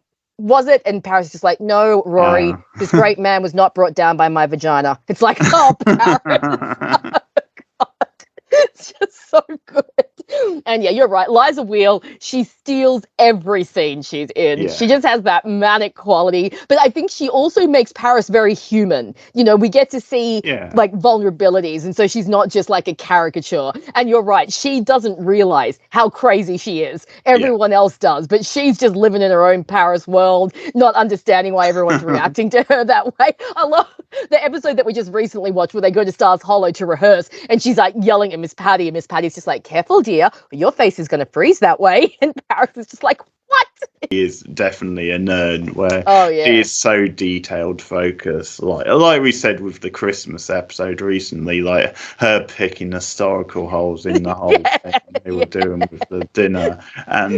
And I also, but she also has these really random niche like interests there, because there's one episode where she brings up like a British politician who she had a cross on. Yes, I forget the name now. It's a politician I've heard of, but I can't. No, remember. you're right, because she's talking about liking older men, and she talks about some politician with like horse teeth or something that she like really likes. Yeah. 42, another female character, surprise, surprise, from a show that we both love and enjoy.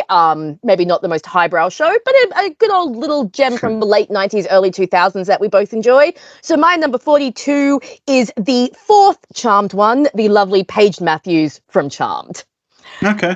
Yeah. So we all know I love Charmed, one of my absolute favorite TV shows. And I was actually really surprised when Paige was introduced, and I fell in love with her because she is obviously the replacement for Prue, who is just a goddess and no one can compare to her. But what I really liked about Paige is that they gave her her very own distinct personality and her own backstory. I know that Rose McGowan has since tried to distance herself from Charmed, but I thought she was a really good pick because there were several other actresses up for the part that I was like, nah, that wouldn't have worked. That wouldn't have worked. Like, I know that they considered Katie Holmes, they considered Eliza Dushku at one point, they considered Jennifer Love Hewitt, who was one of the only ones I could have seen actually fitting in. And there were like a few others that, hilariously, one of the actresses considered was Tiffany Thiessen, who took over Shannon on 90210. That would have actually been kind of funny if that had happened. But Paige, I think, is just a really fun character. I think she's really quirky. She's a lot more quirkier than the other girls. She definitely has her own individualism and her own style, her own way of doing things. I love the fact that they gave her a happy adopted story, because a lot of the time when they do adoption storylines on TV, they're angsty or they're unhappy or they're whatever. So what I really loved is that while Paige definitely accepts her sisters and she does eventually get to meet her biological mother and father, she speaks very, very warmly and with very, like, her parents are her parents, you know? And the show very much shows that she had a loving set of parents and that her adoption was fine. And that as a teen, she got a bit grr about it, but that was just her acting out. So I really loved that point because, you know, being an adopted kid, I always get a little bit frustrated when they do, you know, I mean, I know that every adopted kid is different, but I always like more happy adopted storylines. So I love that. I love that she keeps the last name Matthews as well, kind of, you know, differentiating herself from her sisters. I also love that Paige, I have always found, is a lot more people-focused and altruistic than her sisters. Like, she's a social worker when we first meet her. Then she quits her job to work more in magic, and she eventually ends up embracing her white lighter side and helping other people. So I really like that aspect to her character as well. I think she has a lot of really funny lines. I think she and Piper kind of compete for the comedy a little bit later. I also really like how they build her relationship with her sisters. You know, we see that Piper takes a little bit longer to kind of, you know, accept her because her loss over Prue was deeper. I do like that, like, Phoebe finally gets like a little sister, so Phoebe's not the baby anymore. And I think those relationships are developed really well. And I think that her introduction is done really well. I love the little added layers they give her character, like the fact that she is an alcoholic, so she doesn't actually drink, and you see that several times over the series. I thought that was like a nice little character brick. And yeah, she's just, I think she's one of the better Charmed ones on the show. And I just think that they did a really good job of establishing her as her own character and showing enough respect to Prue's character that it didn't feel like she was replacing Prue. You know, it just felt like she was the new Charmed ones. They still remember Prue, but we're just a different version of the Charmed ones now. And I really like Rose's performance, even if she, you know, has tried to distance herself from the show a bit and doesn't quite look back on it as fondly. I think she did a really good job with Paige, and she really made Paige her own character. And I really, really love her. So that's my number 42, Paige Matthews from Charmed. Yeah, look, I think that's right, is then she's a different sort of character to Prue, and that's definitely the direction they should have gone in, because if they didn't and they just tried to recreate that, you're always going to be comparing them. Would you say she had a slow start but then got better? Is that fair, or did you like her pretty much? No, I actually quite like Paige's introduction. I actually, Okay. in my video on Paige, I talk about how I think her introduction was actually done really well, especially because so many other shows struggle to bring in new characters when you lose a major character. And when you lose a character like Prue, who was such a magnetic character, you know, like she was probably the biggest personality of the girls. So I actually think the way they introduced Paige was done really well. Yeah, okay. Yeah, it's tough for me. Like you, Rose McGowan, I like a lot. I like the actress, so I definitely agree that the performance is definitely very watchable and enjoyable. I think the later seasons of Charmed, when I was watching, they are very murky and very I agree. I do agree and, with that. Yes. like, The last two seasons particularly are yeah. a mess. Yeah, so I don't want to be too harsh on the character itself at the moment based on that, because there is a lot of bad shit going on in those later Yeah. seasons. But like, it's not a character that I warm to too much on the face of it. But then I'm not sure if it's just because those later seasons, Yeah. in my opinion, weren't so great. But No, that's fair enough. definitely when I I rewatch it, I might get more into the character. I definitely agree she's doing a good job in the role, even though the character isn't always a favourite of mine. Yeah. But okay, we'll see. But Cool. yeah, obviously, as people know, long-term viewers, they'll know that Charmed is your favourite show of all time. So definitely the prospects of It's got some contenders these days, but we can always revisit that list at some point. 42 is from a high concept sort of sci-fi show, and it is Olivia Dunham, who's the lead character from Fringe, the Fox show. So very much like an updating of the X-Files, a J.J. Ambrose created Bad Robot style show, and yeah, she's obviously the lead, and she's one of those characters who instantly, like, you're sort of drawn to. Like, the actress has a lot of charisma, she's very likable, but she's also very grounded. She's very believable as like this up and coming ambitious FBI agent who really has a strong like sense of right and wrong, and really wants to do the right thing, and always solve the cases to the best of her abilities, and if she sees like wrongdoing or like corruption along the way, she will like do her best to like navigate that and try and fix that as well. But yeah, really well-rounded character who is obviously in the whole of the show, all 5 seasons, so really has a great arc over the course of the show where, yeah, it's not just that she's a great, like, just lead for this sort of show where she's very captivating to watch. She's very natural, where you believe so much about the character and her life and her interactions with other characters and relationships and various things. She can do the action stuff very well when she needs to.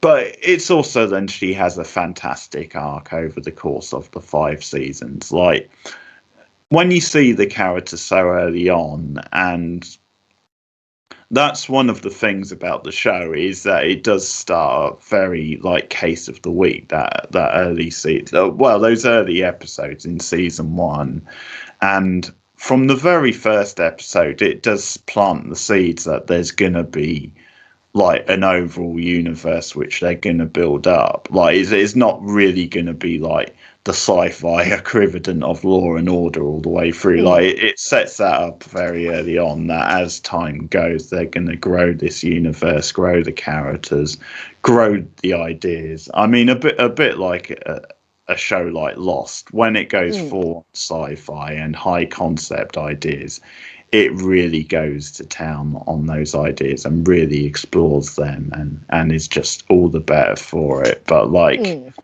yeah, when you see her character early on, but then the development and some of the backstory they explore with her characters and how it sort of ties into a lot of what's actually going on in the story, it just adds a lot of layers to the character, and she plays her very, very well, the actress, very convincing throughout the seasons. And I mean, I'm not going to go into like spoilers really, just for people who haven't seen the show, but like it's fair to say, one way or the other, you get to see many different sides of that character as well. So yeah, great female lead from Fringe, Olivia Dunham.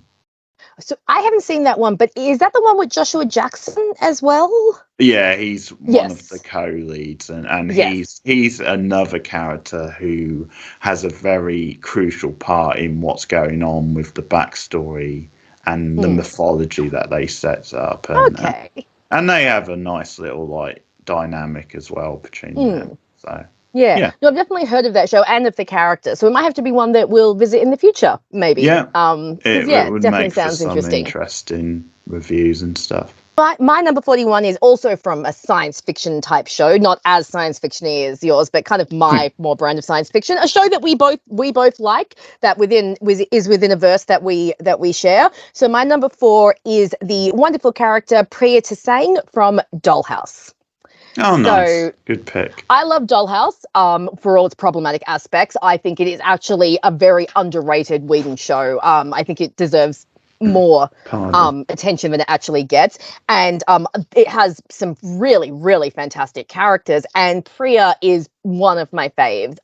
Deacon, played by Australian Deacon Lockman, who I do love. She is always really fantastic. Priya is the real name of one of the dolls in the house. Her doll name is Sierra when she's in the house. And unfortunately, because Dollhouse only went for 2 seasons, we didn't get a whole lot of development with this character. But what we do get, I really like. First of all, I do like the fact that she is actually an Australian character. Deacon Lockman gets to, portray her actual accent and be an Australian character. I love the fact that whenever she freaks out, they try to give her beer. It's a very Australian stereotype. And Priya is, I don't think I'm wrong in saying this, probably the most abused character in that show. And it can be quite hard to watch sometimes, some of the abuse that's inflicted on her. But despite that, she's actually a really great character. When we actually get to see her real persona, we get to find out that she's a very free soul. She's living in America and just making her own way. She's an artist. She talks about liking to be free and liking to, have control of her own destiny. She obviously has that dynamic with Victor/Anthony, the other doll in the house, which I find so interesting. Obviously, the themes in Dollhouse is like what creates higher function, what in us is conscious, what in us makes us.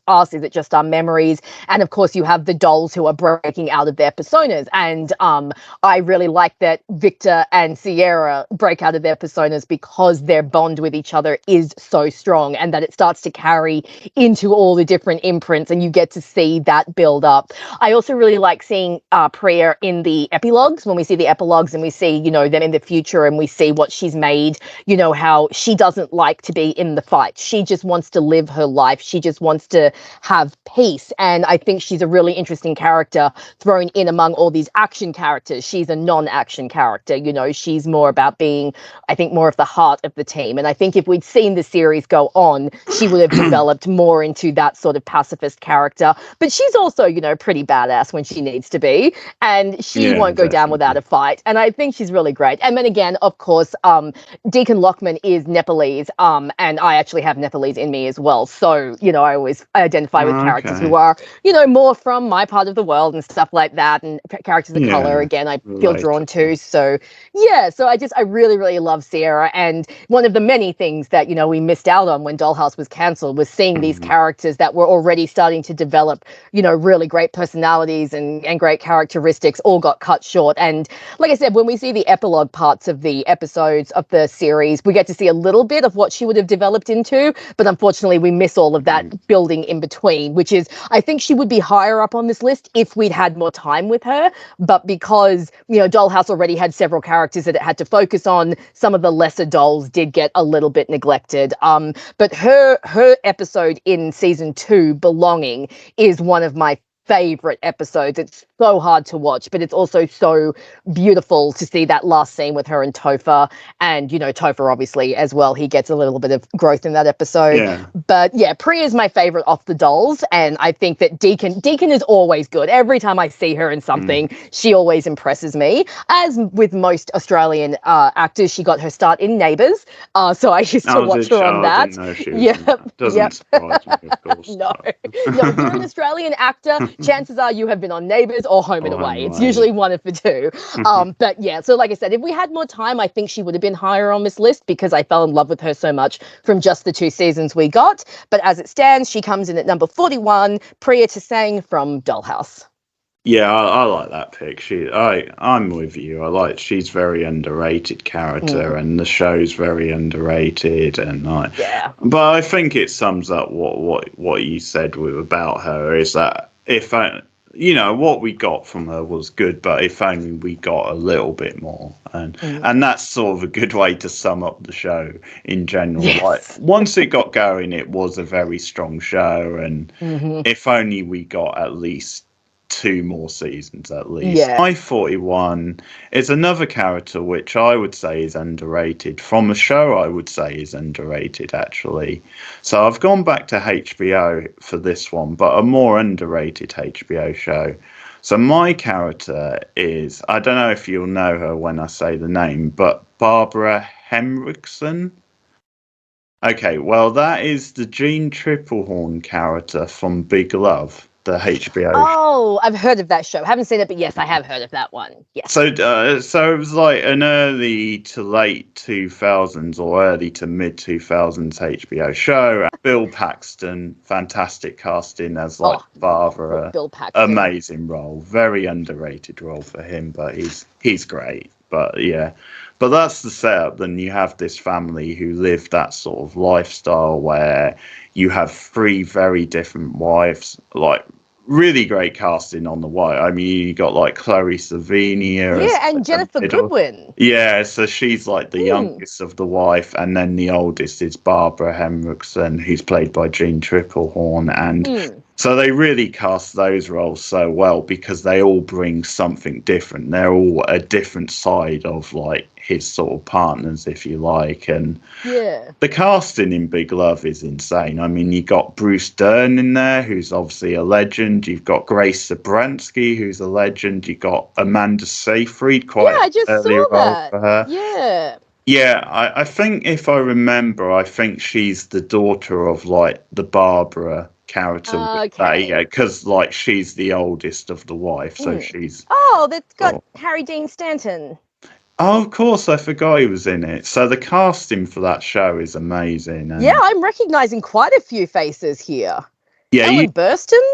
Oh, yeah, of course. Yeah, you should watch it. It's an amazing show, and I think in many ways underrated. I don't think it's got a very, very good cast. If you excuse the term, but like...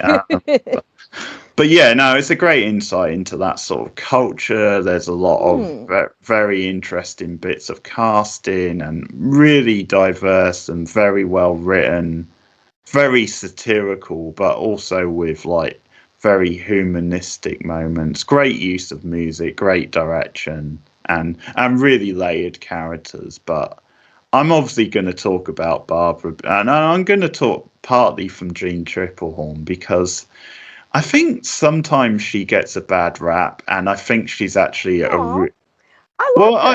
she's been in a lot of bad films. I think that's part of it. Like some of the stinkers do stand out a bit, but I think that's a little bit unfair because she's one of those actresses who always brings her A game. And a bit like I was talking earlier with Paris Geller, I think Jean Triplehorn is the sort of actress who's able to steal a lot of the best scenes and lines in movies.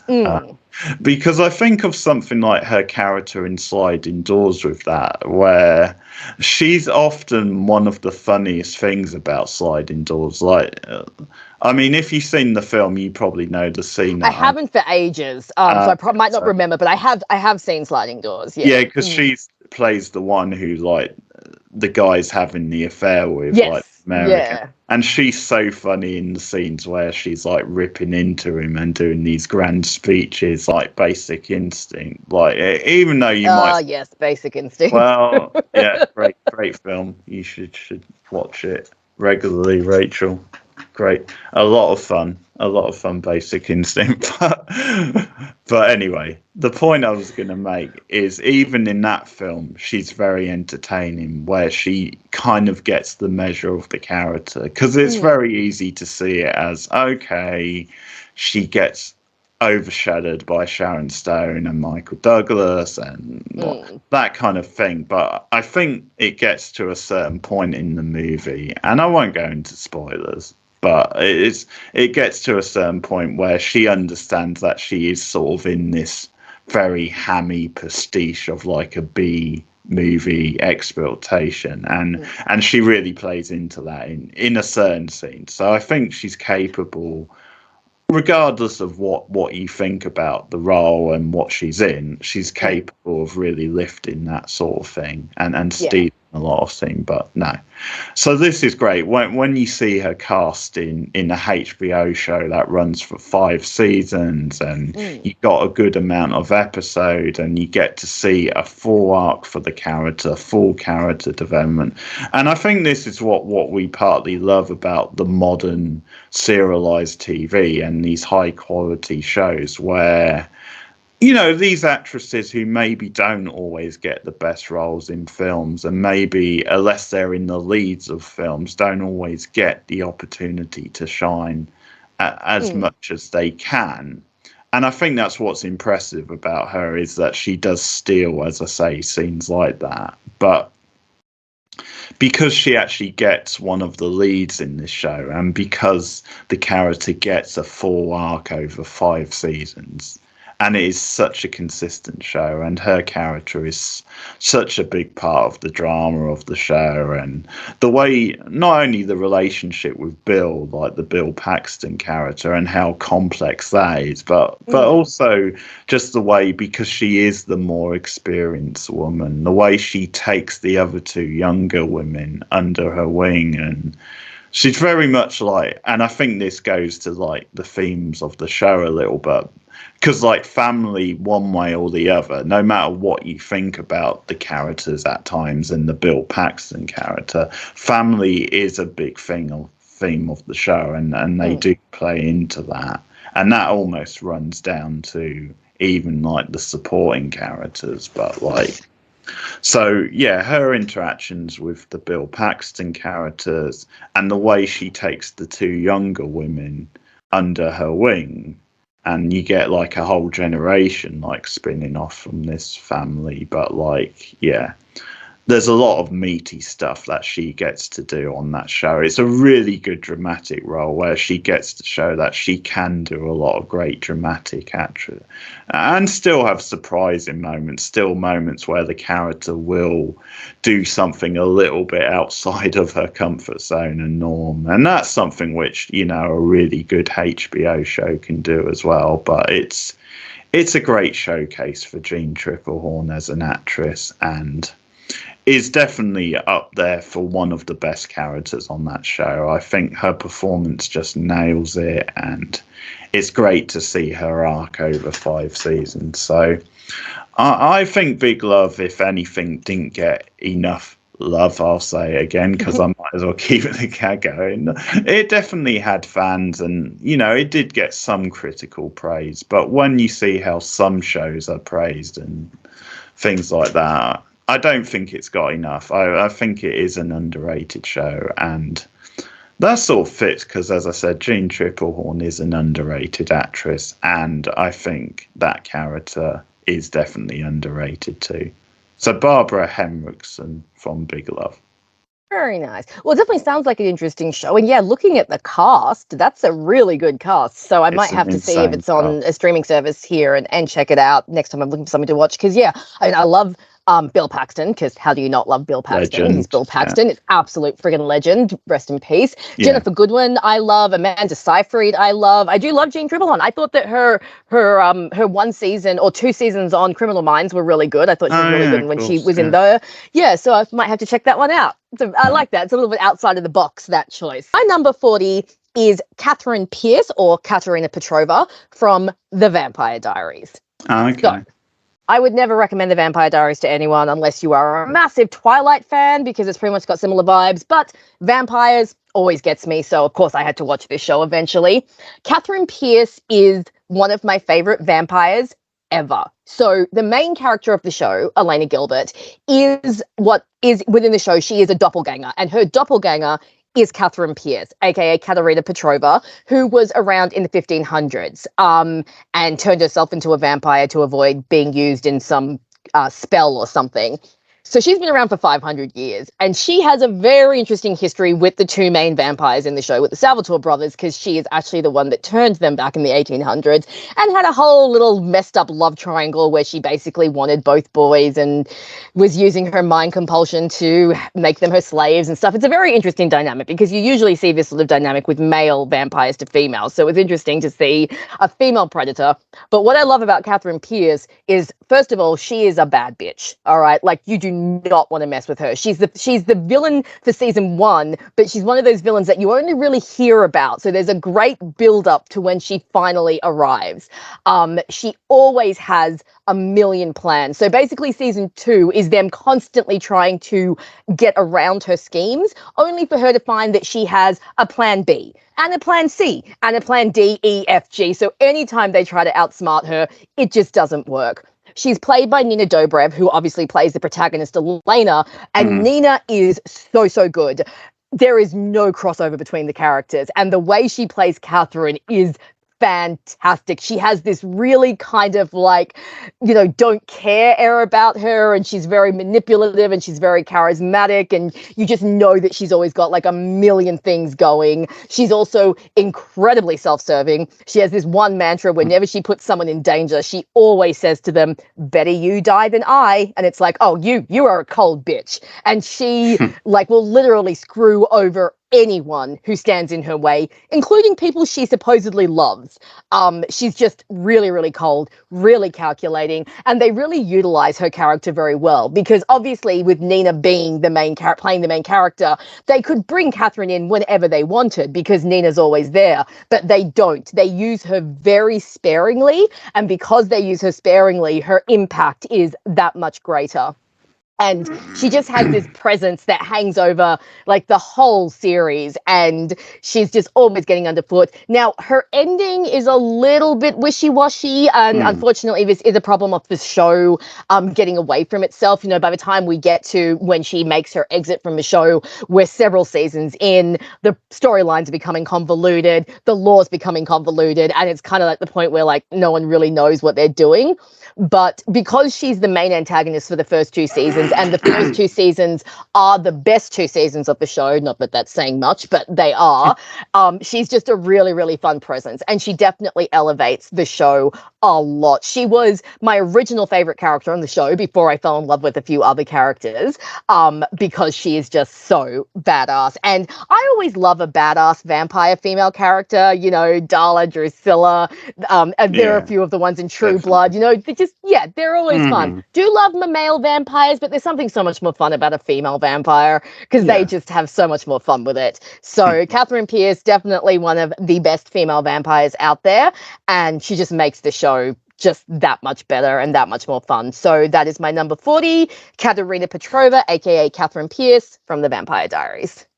And we should bring up, as I did on another video, that you did do a video, didn't you, on the 2 characters? Yes, on Elena and Catherine, and the way they are pretty much inverse mirrors of each other, which does work very, very well. And then again, if you look at their stories running parallel to each other and the way they meet up, it's actually really quite interesting. It's one of the better done aspects of The Vampire Diaries. Return to Stars Hollow.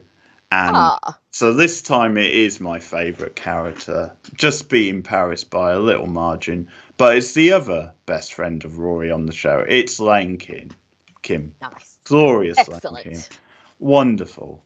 Absolutely, so likable, so funny, so just adorable and down to earth and quirky. As you've brought up many times, like very relatable background for anyone who's from that sort of heritage and has a very like strict traditional mother, like Mrs. Kim, who we both love as well. One of the great TV mothers as well. They're Yeah. such a great mother and daughter, where you definitely buy into like their whole vibe as like a mother and daughter on the show, and like.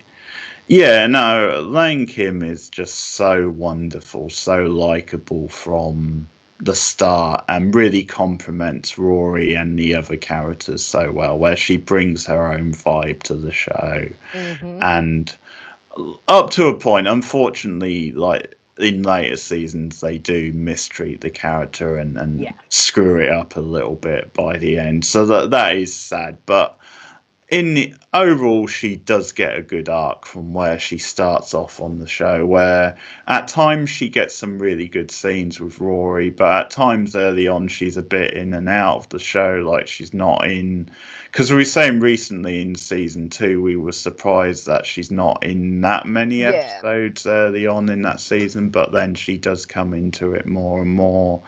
And yeah, just again, another really fun, nerdy type character. You can really get into like her love for music because she sees it as an escape from her traditional like background, and just how she has this encyclopedia knowledge of like music and listing bands, doing top 10 lists, all the fun sort of nerd stuff that kind of music nerds would do, but just someone who, because of her upbringing, has a true love for music, and like it's her passion, and ultimately that's why her getting to be in the band is so satisfying and so fun. And I kind of love also that I know sometimes that band Hep Alien do actually play live shows and stuff. Oh, really? That is cool.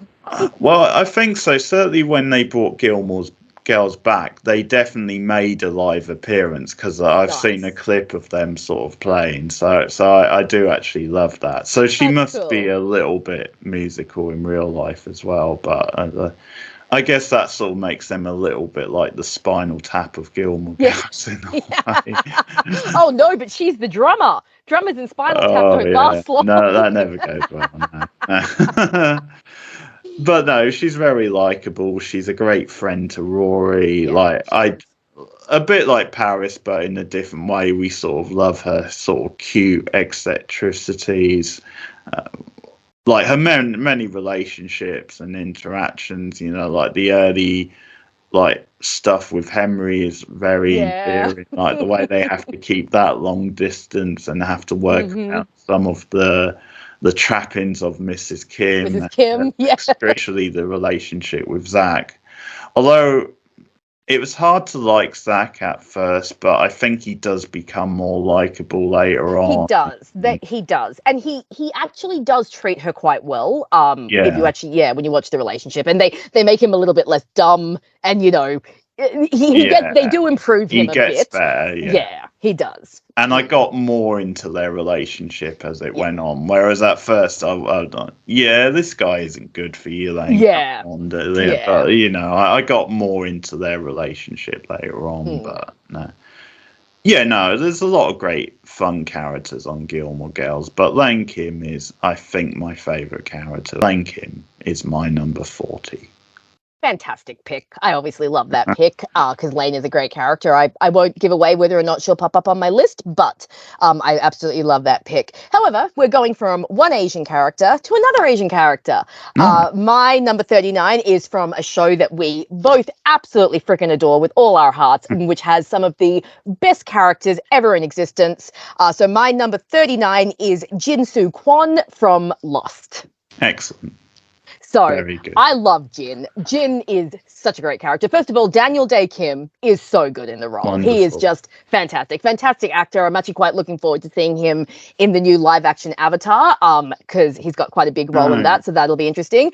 What I love about Jin is the evolution of his character and how he starts the series and you think that he's one thing, and then you get the reveal that, oh no, he's actually not. So of course, when you first meet him and Sun, we think that they are a very stereotypical Asian couple with the man controlling the wife and being very harsh. But then of course we get the background and we find out that no, Jin is like this lovely fisherman who comes from a poor background and just happened to fall in love with a mafia daughter because he has bad luck.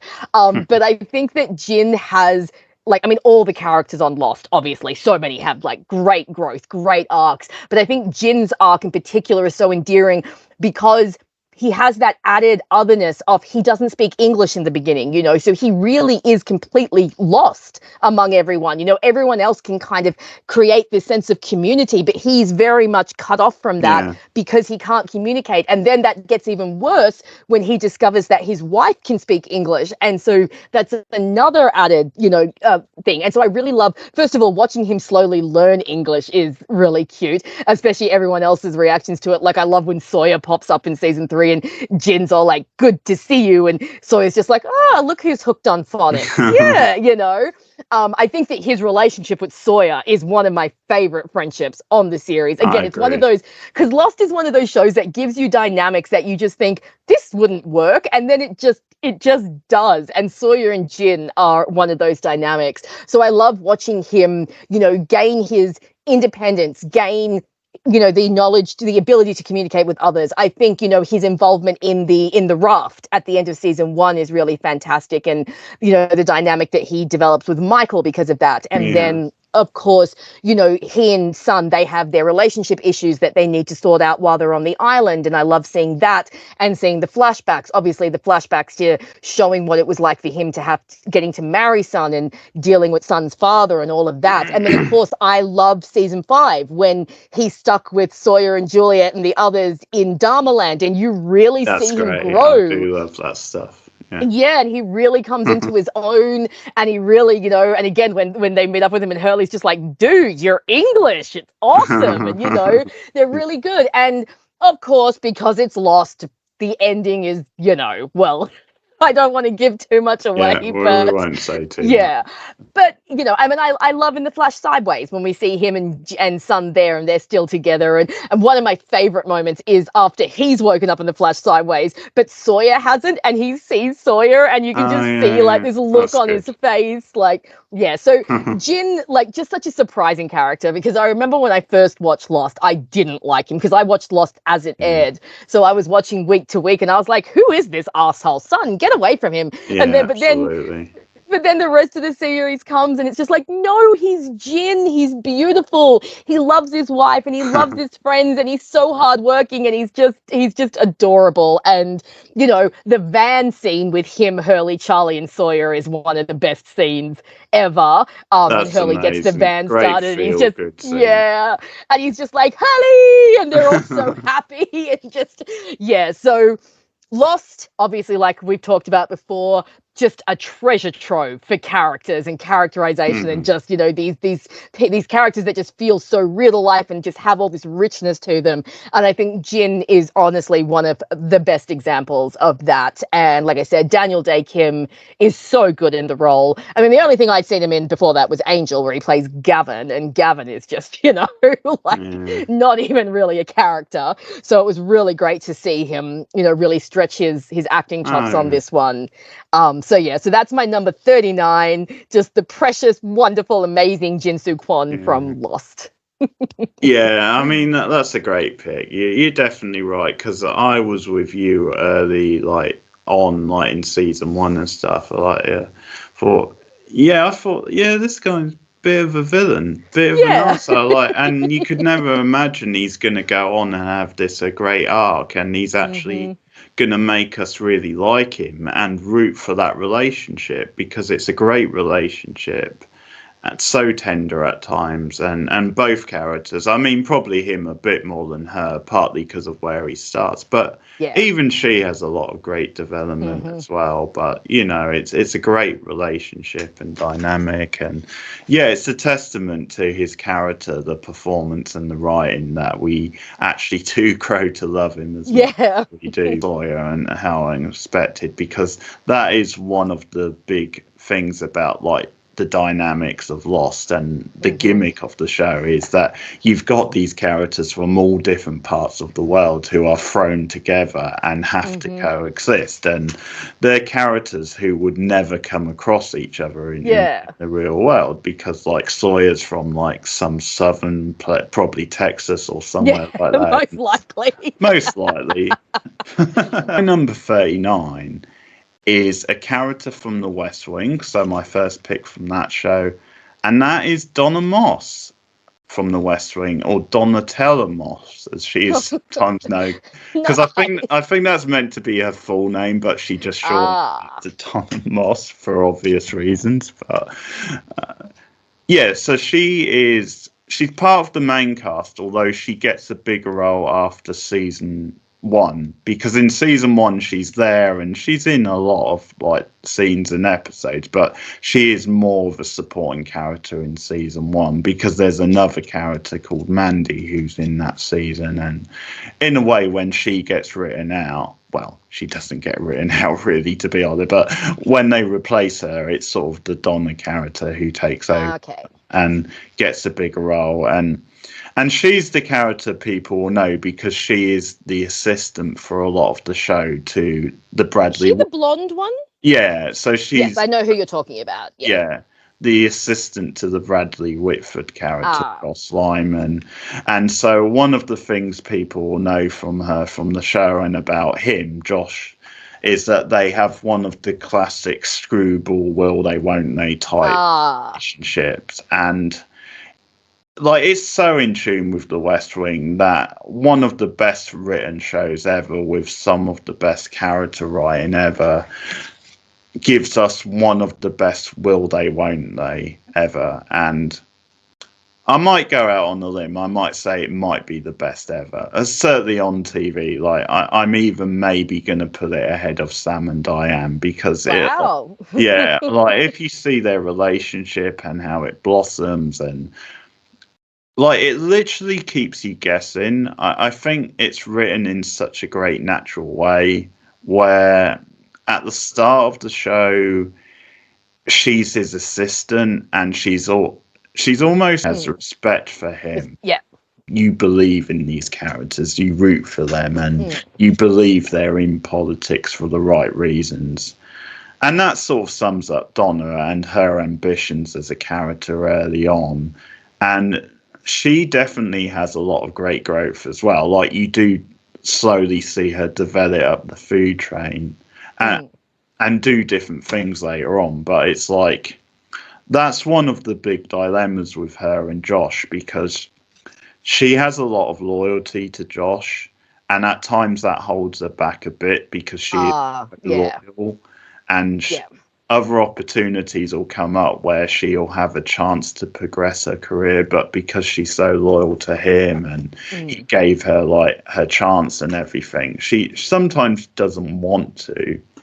And that's one of the appealing sides, is that she's a very down-to-earth, grounded character who, like, you sort of believe that she probably is very rooted in traditional values, and probably is like very modest and from like a working class sort of setup. And I mean, one of the reasons I think she's just really adorable and so likable and personable is because I think she does have a very quirky girl next door type vibe, and she just feels like the sort of person, regardless of whether you're into her like kind of romantically or she's like just a friend of yours. I think she is the sort of person you would just like to go for a drink with and hang out with and have a fun little evening, because she is just so laid back and so charming. And like many characters on the show, pretty much every character gets to be so witty and funny because of like the screwball nature and how well the jokes are written, how well the dialogue's written. And she gets to do that stuff as like right up there with the others. So she's great. She has great character arc. You know, surprises along the way with her character, with some of the relationships, but also some of the areas the character goes in, and just how she develops over time. But Yeah, I think the relationship with her and Josh is a really beautiful one. I think it's one where, as I said, it sort of starts off, she's assistant, she has respect from him, she wants to learn from him, Mm. but there's no real hint that it's ever going to be anything more. Like, there's no hint early on that there's actually going to be like chemistry romantically between Yeah. these two.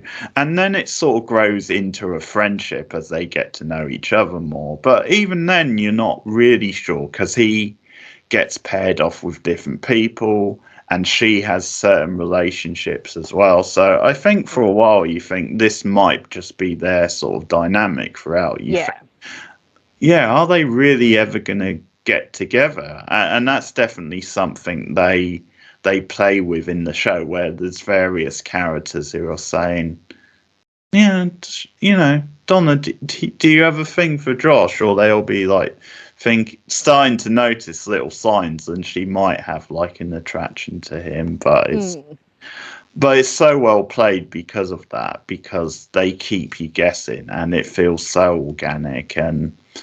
And at the end of the day, if they just decided that these two were going to be like just really good friends, that would work as well. It's like almost either way would work. Like, I totally ship them as a couple, but I definitely buy them as just really good friends as well. And Yeah. like people who have like respect for each other. And there's just such a great comedic pairing as well. Like, they have a great dynamic, and they feel like real people working hard trying to do their jobs, and you know, like a lot of passion for politics, but like also they're just very funny, because like a big thing about the West Wing is the screwball nature, and Donna is one of the classic examples of that, where a lot of times she is like the butt of the jokes, which is cool because she gets to be like one of the boys in many ways in that regards.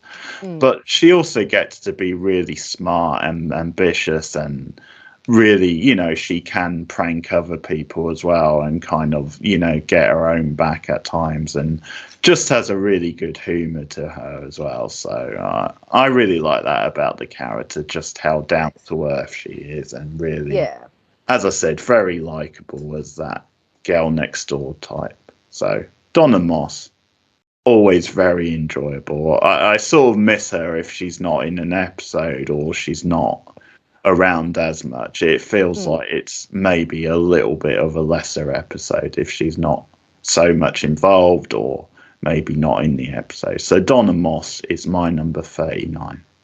Nice. I was thinking that obviously you would have some West Wing characters on here because you have talked about the show so highly, and it's one of your favorite shows. Again, one of the ones that I will get around to watching, but I also know that it's quite an involved. When I do watch it, I'm going to have to sit down, give it the proper time, attention, things like that. My best friend is a huge fan of it. And like I said, she was doing a rewatch, I think, parallel to your rewatch. So that was interesting. So, yeah. And from what I have seen, because she has shown me a few episodes, all the characters do seem really, really good and really well written. And yeah, I definitely know the character that you're talking about. So I'll have to keep a lookout when I do eventually get around to watching it. The 8 is a crossover show, not a crossover character, but a crossover show. So you have already mentioned this show, one that we both love and that you've started watching recently. So my number 38 is Sergeant Terry Jeffords from Brooklyn Nine-Nine. Oh, very good. So, as you said earlier, Brooklyn Nine-Nine, all the characters are just A-grade characters. So it really does come down to personal taste, who your favorites are. And I don't know about you, but with my favorites, they're all like, you know, like just underneath each other. Close. So it's not, it's very, very close. But Terry, played wonderfully by Terry Crews, was my original favorite character for Brooklyn Nine-Nine, mostly because, and again, this is becoming a bit of a theme, I loved the subversion of Terry. You know, he looks like this big, strong, angry black man, but he's like this gorgeously sweet guy who like makes origami napkins and puts princess castles together for his daughters and has tea parties. he refers to all of his, his underlings as this work family and how he's a proud mama hen. He's always talking about, his dumb work babies. He's, again, as with all the other characters, some great lines, some really fun comedy. I think Terry Crews, I think he has a lot of fun playing that subversion of the angry black man, because unfortunately in some of his other roles, he has been stereotyped into that character. So I think playing this kind of softer character is a lot of fun for him. And I think Terry and Holt work really well together, being like the mother and father of the precinct, because Holt is like the stern father and Terry's like the mother who comes in to try and, smooth things over. I love his dynamic with Jake. Jake is basically, I think at one point he's like, I love you like you're one of my daughters. And Jake's just like, really? It's like, yeah. And, they have a great dynamic. I love his relationship with like Rosa and Amy. Gina, his dynamic with Gina is hilarious, because she's just always frustrating him and like surprising him. But like a lot of their scenes are really, really fun. And I just love what a sweetheart Terry is, like he's so lovely and he goes above and beyond for like all of his work. Is like, I think there's an episode where they're arguing over who gets the new police car, and Terry wants it. And Rosa ends up saying, you should have it. And she's like, I watched this video camera and I saw you lent Hitchcock your socks and you helped Jake with this and you let Charles show you like 300 photos of his kid eating breakfast, like just everything about Terry is just, he's kind of like, he's a carer, like he's there to care for the squad, to look after the squad. As we were talking about off camera, when he wins the Halloween heist, one of my favorite Halloween heists, because he's just so funny. He also can be quite petty at times, which I really like he and Jake get into quite a few arguments over like, just little petty things. I love his yogurt obsession. Terry loves yogurt. That is a great running gag. And I just love the mother henness of Terry, he loves his squad. He'll go to the ends of the earth for his squad, and I love how he's always the defender, whenever Holt is getting a little bit angry or aggravated, Terry will come in and kind of, calm him down and be the go-between between the squad and the captain. He's just a really, really great character. And like I said, he was the first character on 9/9 but I truly, really fell in love with, because he's just so much fun. Like, I love that part where they're like, oh, do you want to be scary, Terry? He's like, oh, I love being scary, Terry. And he's all like, this is taking too long. I'm going to miss the farmer's market. Like, even when he's being scary, Terry, he's still, really mild. So he's just, he's so much fun. So that's my number 38, Sergeant Terry Jeffords. Well, Lieutenant by now, I guess, from Brooklyn Nine-Nine. Great pick. He's right up there. I love him. So many great scenes with him. And him just getting uptight and frustrated with things is so funny.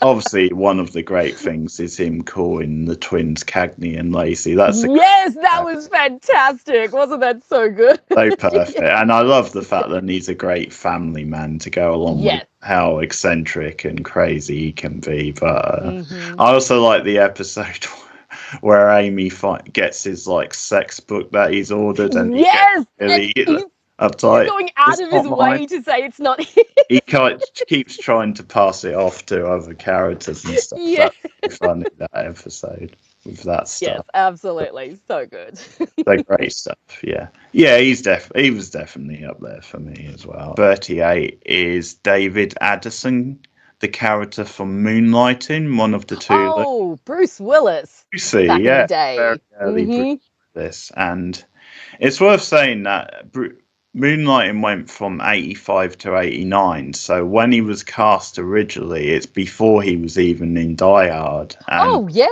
That's one of his earliest. The course of Moonlighting. And it was, late 80s, he was starting to become a bigger star. So, but Virtual Unknown when he was cast in Moonlighting. And it's really funny with Bruce Willis now, because you think of him so often as, sometimes a bit straitjacketed into stereotypical macho action type role, but you forget he had a lot of charisma as an actor, or has a lot of charisma, but very charismatic, very funny. He knows how to do the one-liners. He knows how to do like comic delivery, and that's one of the things that's so great about Don McClane in those early Die Hard movies. Yeah, he's a very tough action star. He's very good at doing action and things like that. But he's also very funny. He's got a lot of charisma in that role. His role is in Death Becomes Her. I love his part in that. Yes. Oh, he's so good in that.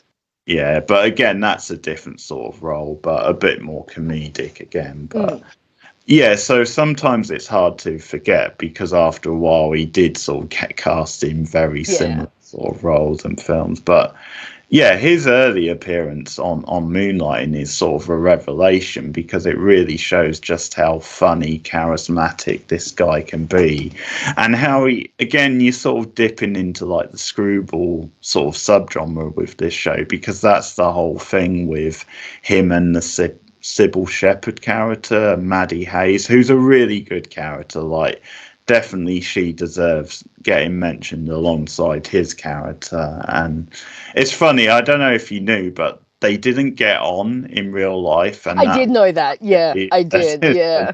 And that's sort of why over time things became very complex to film, especially when they eventually got them together on screen, and it became a bit of an odd ending for that relationship on screen. But yeah, they famously did not get on set, which is funny because they do have really good chemistry in the show. And maybe it's that sort of thing where their hatred off screen, they channeled it into yeah, maybe that was it, but no, they're a great combination, and the whole setup for the show is that they run a private eye firm, and they are the two people who run it, and they have a very classic, lot of banter, a lot of screwball antics between them. Will they, won't they? But you also get Case of the Week as well, with them doing different cases. But Moonlighting, I think, was ahead of its time in the mid-'80s as a show that wasn't really interested in playing things straight. It was never interested in just doing a standard by the numbers noir or like investigation show that we've seen a lot of times in movies over the years, but also on TV. It plays with a lot of different subgenres. I mean, there's a classic scene where they get into like a musical type number where they're like dancing out, doing like a classic musical. So it subverts a lot of what you think the show is going to be, and they have a lot of fun, especially in those early seasons from what I've seen of the show. But they do subvert a lot of those tropes and kind of dip into, as I said, other subgenres where, like, if you want to enjoy it as kind of a noir, tongue-in-cheek style show and get into some of the cases, I think you can, but there's also other stuff going in the show which makes it a lot more fun to watch, and great chemistry between the leads, and yeah, just a nice reminder that there's a lot more to Bruce Willis than like the sort of chiseled, stereotypical like macho kind of action star. So yeah, no, he's very. I mean, again, for a very, I don't want to call him slimy because they make it work. They do make him like likable, but obviously, like, the character fancies himself as like. Okay, yeah. You know, I think the Maddie Hayes character is the one that ultimately he has like eyes for and things like that. But again, because of the charisma, because Bruce Willis makes that character so enjoyable and likable, you do get on board with the character, and it's just a fun reminder, as I said. Then there's been many different sides to Bruce Willis over the years, which is why it's a bit of a shame that in later years he got typecast, and maybe in many ways was just taking the easy paycheck many times, because you know, when he wanted to, he could do a lot of different things. And I think in many ways his comedy stuff is quite underrated. I think he's a better comedian that people give it credit for, and I think this proves it. So David Addison from Moonlighting. Nice. Well, I've never seen Moonlighting, but I obviously know about it. Bruce Willis, I've always found charismatic. I've always thought Bruce Willis is one of those actors that really like exemplifies the notion that being sexy doesn't necessarily come from being good looking. It comes from your energy and your Yeah. charisma. Because like you look at Bruce and I mean, he's not ugly by any means, but he's not exactly what you'd call a pretty boy, but he's so freaking hot. Like some of these movies you're just like, oh yes, please. So yeah, I get it. And plus I also know that he can do comedy well. The Whole Nine Yards, very, very funny movie. He's really good in that. Okay. But he does a little turn in Friends. He pops up in Friends towards the end of I think season 6 and plays a guy that Rachel's dating. And they kind of play on that persona because he comes in and everyone's kind of scared of him and he's growly and surly. But then Ross sees him hyping himself up in like his bedroom because he's dating Rachel and he's all like, all right, Paul, you're good. You're good. Remember, you are a cool guy. He's like, I'm just a love machine. And he does like this whole dance. And he's so, so good. So, yeah, I definitely can understand how he could be very charismatic and appealing in a role like that. Well, that's the thing as well. Like the sort of thing you mentioned there is like he's a really good physical actor. And I Yes. mean, obviously you see that in different ways. Like you see it in like action movies, but also like Pulp Fiction, like that character's very Yes. physical. But like with the comedy, like some of the stuff in Moonlighting, Yeah. he really performs a lot of the time. It's not just what he's saying or like the acting. He really knows how to be a physical actor as well. There is also a trope named after Moonlighting, which is called the Moonlighting Curse, which is basically the explanation where you have two characters that you really, really, really want to get together, but once they actually get together, you realize that all of the It's fizz was not. in the Yeah. will they or won't they. So by the time they actually get together, because I think Moonlighting was like cancelled a season after they got together because the ratings Yeah. plummeted because everyone realized that no, we weren't watching to actually see them be together. We were watching for the will they, won't they aspect. So yeah, it's called the Moonlighting Curse, which is anytime a couple gets together and the audience kind of goes, oh, no, we actually Yeah. liked it better from the build up. So yeah, that Right. is interesting. I think I've heard because there's various reasons why things went a bit awry later on. I think partly because he was obviously doing more movies, partly because they weren't getting on. Yeah. Yeah, it is that a little bit of that where it's great seeing the chase, but when they actually get together, it's not always as satisfying. Yeah.